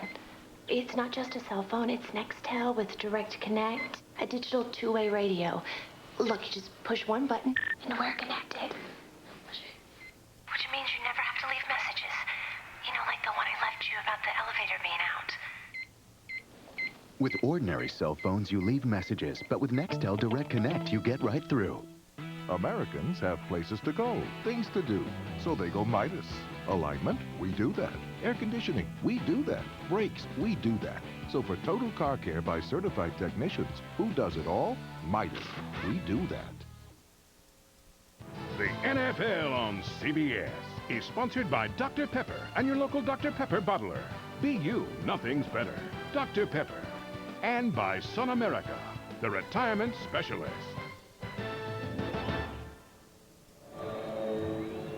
Well, George Coghill comes up with the interception, and we've looked at it from about 4 different angles and seen nothing that would overturn it.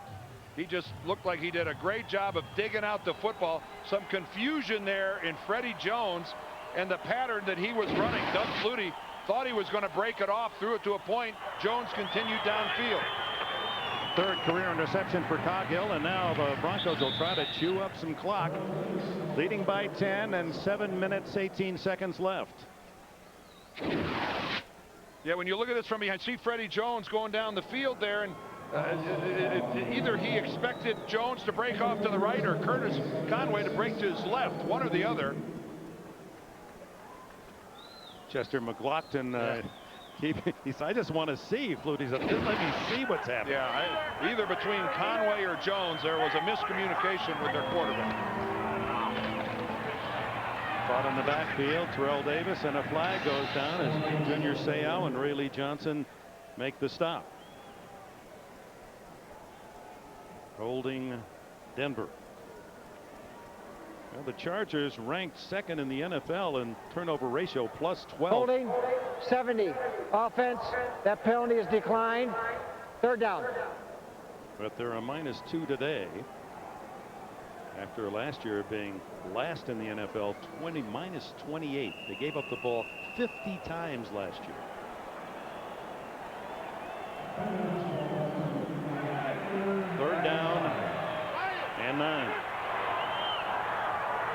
Plenty of time on the play clock. They snapped the ball with 10 seconds left. They could have milked that. Greasy going deep for Cole. No flag. There are a lot of hand checking between Cole and rookie Tay Cody. Well, another good series for San Diego defensively, forcing Denver into a 3 and out. It's been an unproductive fourth quarter for Denver offensively, going for the big strike. And just good coverage. That's just plain old good coverage, and Brian Greasy had no choice but to put enough air under that ball that it couldn't be intercepted. Nobody back for San Diego. 11 men on the line of scrimmage. As Ruin's going to punt it. Might be an improvement. He drives it deep. Will it go in the end zone? No. Beautifully. Backspin stopped at the 5-yard line by Ian Gold. How good is that? Ruin has had a brilliant day punting the football. That one was for 56 yards. Bonnie? Well, Dick, Ed McCaffrey's been hobbling here along the sidelines. Of course, he broke his leg in the first game of the season. He's out for the rest of the year. Now, you and Rod Smith have been on this team together for 7 years. This must be kind of tough for you to be out an extended period of time. It really is. It takes a lot of time to develop chemistry and friendships. And Rod and I really felt like we were at the peak of our careers. And we really were getting along great. And, Rod continues to play unbelievably well. Best receiver in football. It's tough not being out there with him. Give me a sense of your progress and what you're able to do right now. Well, I'm allowed to walk around normally without a boot, which is good. And I've been converted from a player to a #1 fan. Still watching the game, but I'm losing my voice a little bit. It means a lot to just be down here and feel like I'm still part of the team. Right, Ed, thank you. Flutie hit in the end zone as he tried to pass by Bill Romanowski. Well, and they're not calling intentional grounding. Doug Flutie is not even looking at where he's throwing the football. Intentional grounding in the end zone would have been a safety. Danian Tomlinson was in the general area, but that certainly was just a get it out of my hands throw. Doug was looking at the ground when he threw that ball. Mike Shanahan has every reason to be furious. Not reviewable. No, it's a judgment call. It's not reviewable. And the crowd really roaring, and the Chargers having difficulty hearing the signal.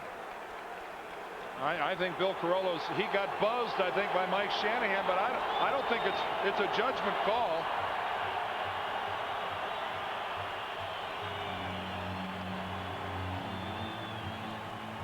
I think that what it has come down to now is that they're going to have to look at the rules of challenge. That any play can be challenged. They might as well make any play challenge. You get a couple of chances each coach.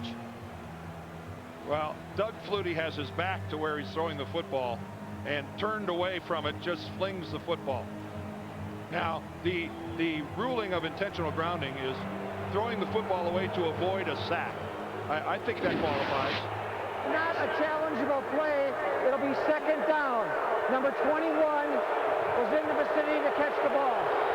So, ruled that LaDainian Tomlinson was close enough that it was not intentional. But the real rule is if you're throwing it away with the intent to avoid a sack, it's intentional grounding, regardless of whether there's anybody in the area or not. I know Tomlinson was close, but Doug Flutie wasn't even looking at it. And the crowd really into it now. Flutie way downfield is Conway again. And it's intercepted by Deltha O'Neal. That's his 7th of the year.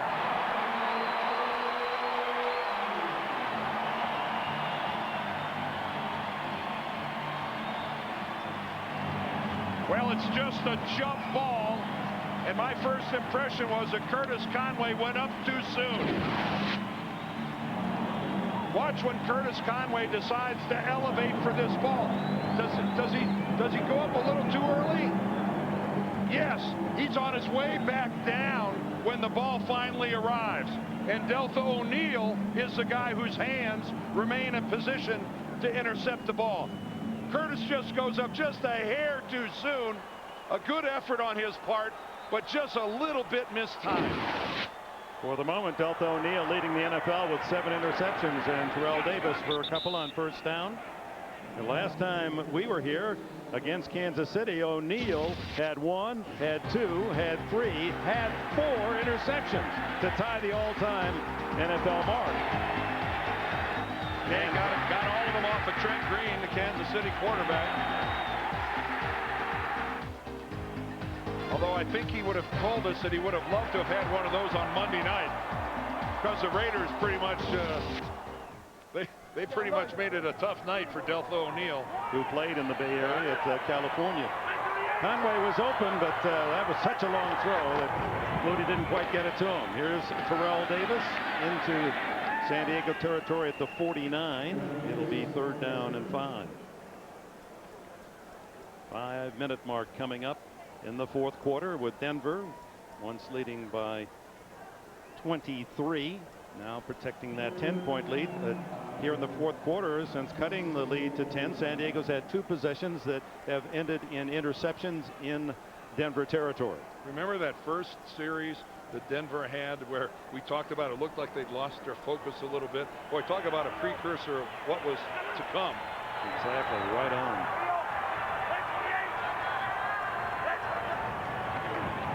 Pick up the blitz, the throw complete. What a throw to Keith Poole, who makes a tough catch in front of Ryan McNeil. First down at the 40. I mean, Brian Griese under tremendous pressure has to dump this ball, and it is low and away. Keith Poole has to stagger. You got to look at that catch. His momentum, he's sliding one direction and has the ability to go back with his hands and catch it back behind him. That was an outstanding grab. Poole was the top target for Jake Plummer at Arizona State as they went on to the Rose Bowl and played the last 4 years in New Orleans.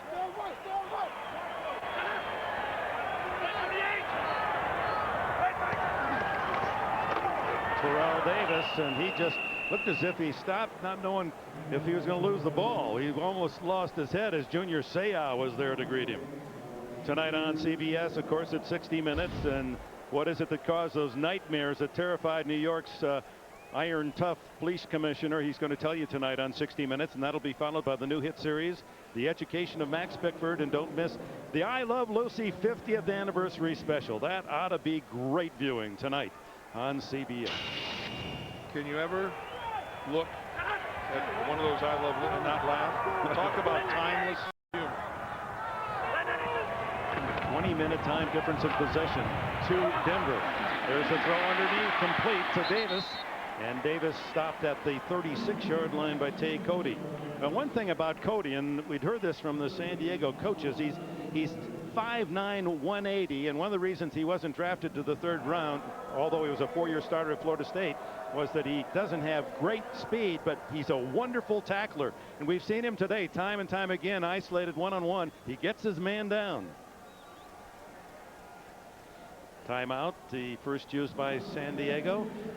And next Sunday, looking ahead, here's our lineup on CBS. Jets, Miami, Colts at New Orleans, Cleveland, Baltimore, Seattle, Buffalo, Tennessee, Cincinnati. We're going to be in Oakland to see the Chargers and the Raiders, and Jacksonville at Pittsburgh. All starts at noon Eastern, 9 in the West.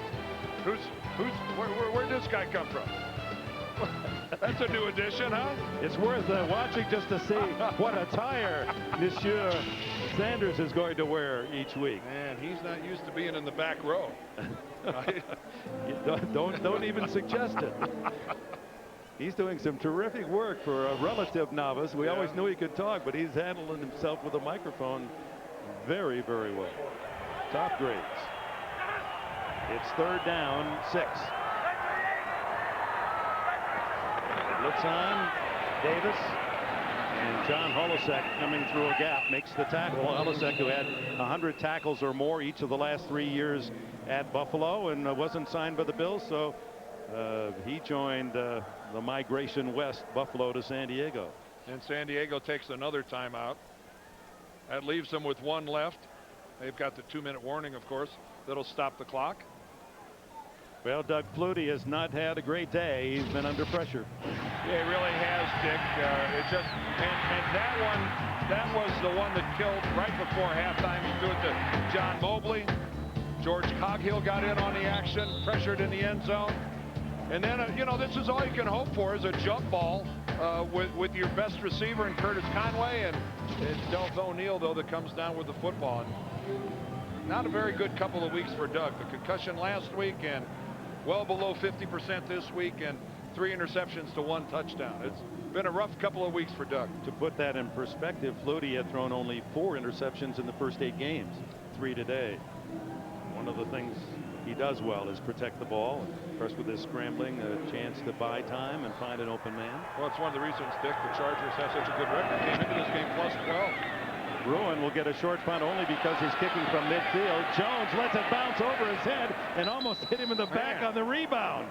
He was frozen as he looked back at it, and that would have really added salt to the wound. I wonder if Bruin is that good with a pitching wedge. Because he can make this ball hop and come back. I'm telling you what. Jones better learn to turn and be ready to move on those punts. It's down at the 13. I think old Reggie might get a few reps this week and working on fielding the punt. Reps. That's football talk. Repetitions. Thank you. Well, I just thought I better throw that in. Yeah. You talk about getting your reps in practice. Yeah. Your backup quarterback, you hope to get a few. 60 minutes to follow here after the conclusion of this game. 2:38 remaining in the 4th. 4 wides for Flutie.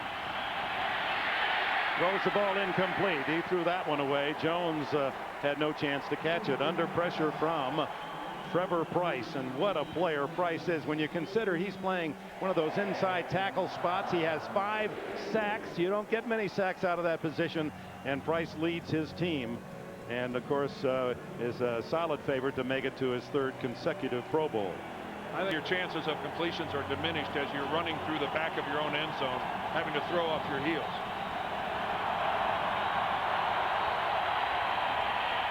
Second and 10.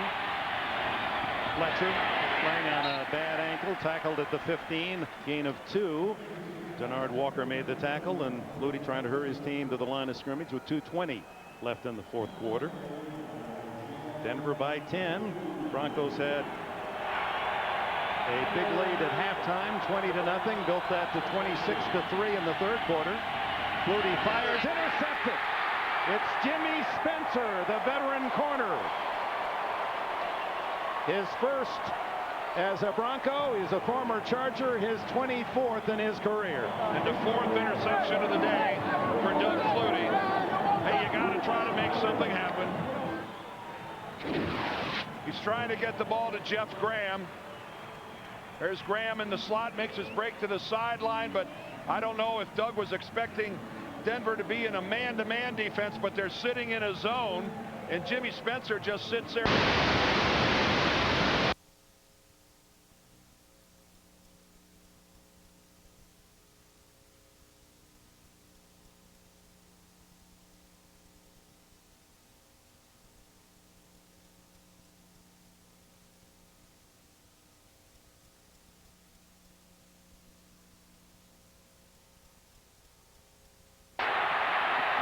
Beckett strips him of the ball, and what's the call? Oh, this is going to be, it was possession game before he went out of bounds. Denver apparently recovered. Ryan McNeil was the man all over it for San Diego, and it's ruled Denver's ball at the 21. And that's the 2-minute warning. 1:55 left. The Broncos have a 10-point lead.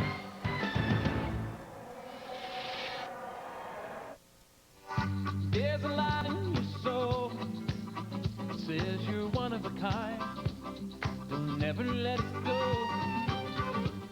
Be original, an individual. Yeah, like Dr. Pepper. Be you, do what you do. Dr. Pepper. Be you, do what you do. There's nothing better. Be you, do what you do. You know, I heard that the new front end has a really aggressive look. Like the grill is like. Wow. That's going to look good. Yeah, that looks good. I want it right now. Yeah. Is your dandruff sending the wrong signals? No. Get Selsun Power. Doctors recommend Selsun Blue. Man, That is awesome. Get Selsun Power. So warm.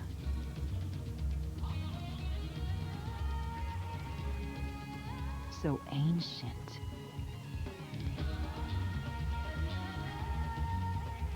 So free. And so close. Come and discover a world of possibilities. Mexico, closer than ever.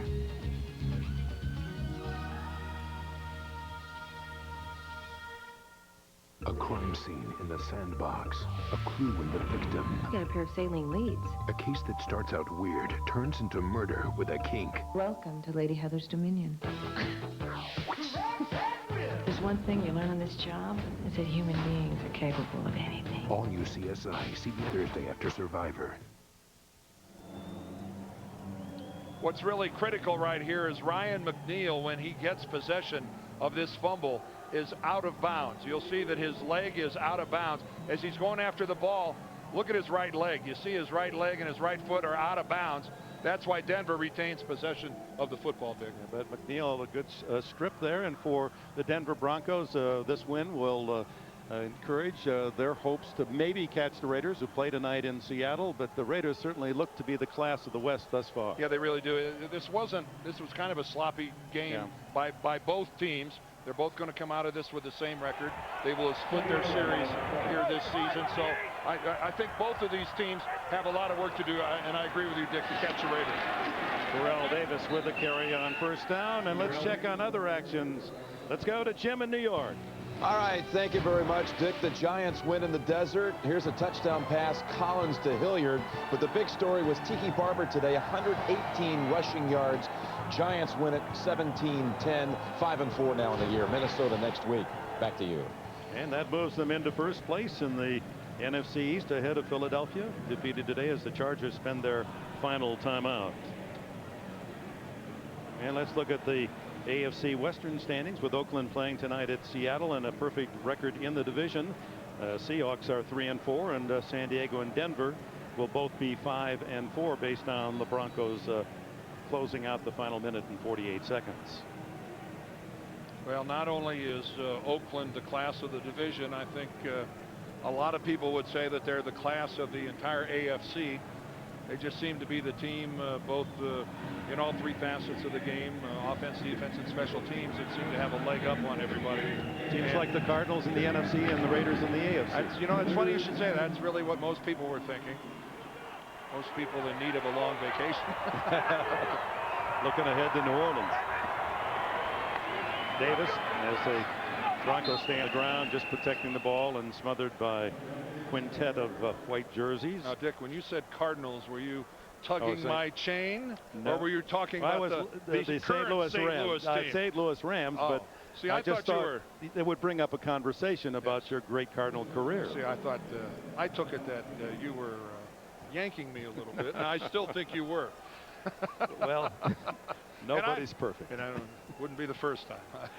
But the Rams and the Raiders do seem to be right now the teams to beat for the no question big prize. They would be, and of course a lot of folks in Baltimore are going, excuse me, are we not the defending champions? Timeout called by Greasy at 1 second mark, although it ticked to 0, and we'll see if they go for a field goal tonight on CBS. 60 Minutes, and then the Education of Max Bickford, one of the popular new shows. And don't miss at 9 o'clock Eastern, 9 o'clock in the West as well, the 50th anniversary special, I Love Lucy, one of the most talented comedians in the history of show business. And just that look alone, you know you're going to have a lot of fun tonight.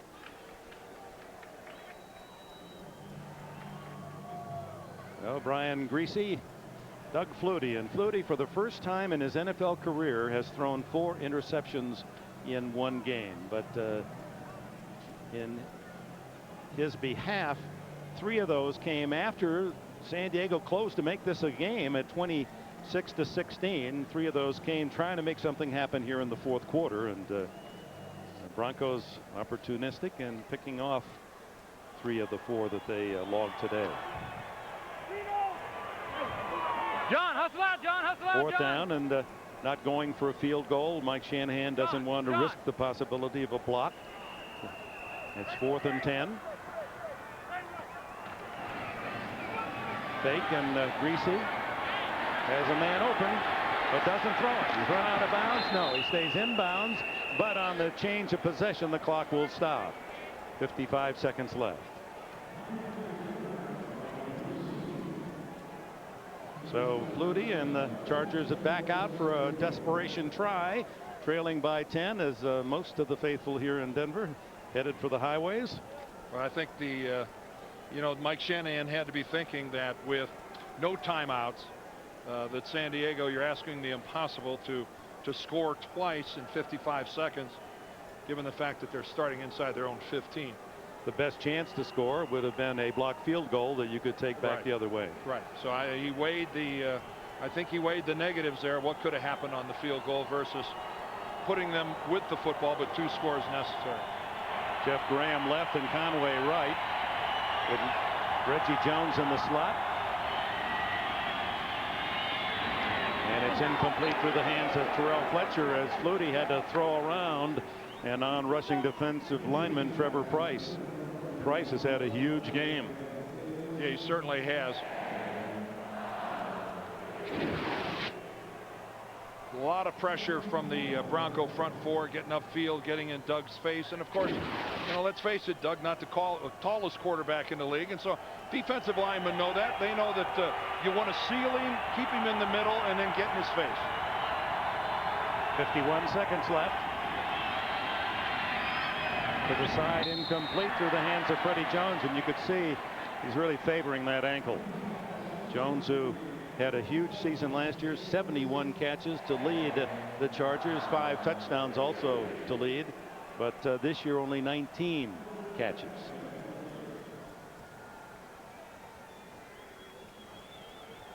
Third down and 10 for San Diego with the clock showing 46 seconds. Denver in a very loose zone. Safety's back at the 29-yard line. Flutie. How'd he get out of that? That's the Flutie of old. Trying to get out of bounds, cannot, and is tackled at the 17-yard line, and all that earned a couple of yards. Denard Walker made the stop. Doug starts walking towards the San Diego sideline. Out of habit, expecting the punting team to go on, but I don't think San Diego's, I don't know that they're going to punt here. Leon Litt had him for a moment for a sack, but Flutie able to extricate himself from his grasp, and now 4th down and possibly the last play for Mike Riley. Yeah, they're just going to let it go. And they will. Final seconds tick away, and the Denver Broncos have moved into a tie with San Diego at 5-4 in the AFC West. A hard-earned win for Mike Shanahan. Was easy for a while, 26-3, and then the explosion with 2 touchdowns scored on 1 play by San Diego. 1 scrimmage play. They got a backward lateral for a touchdown that made it interesting for a while for San Diego fans. Stay tuned now. We got 60 minutes coming up. The Education of Max Bickford I Love Lucy special. It's a terrific Sunday night on CBS. Thank you for being with us. For Dan Deerdorf and Bonnie Bernstein, Dick Enberg, the Denver Broncos have defeated the San Diego Chargers 26-16, led by the arm of Brian Greasy with a couple of touchdown passes, and Terrell Davis, the leading rusher for Denver, with 83 yards. This long-time rivalry ends. Denver the winner, 26-16.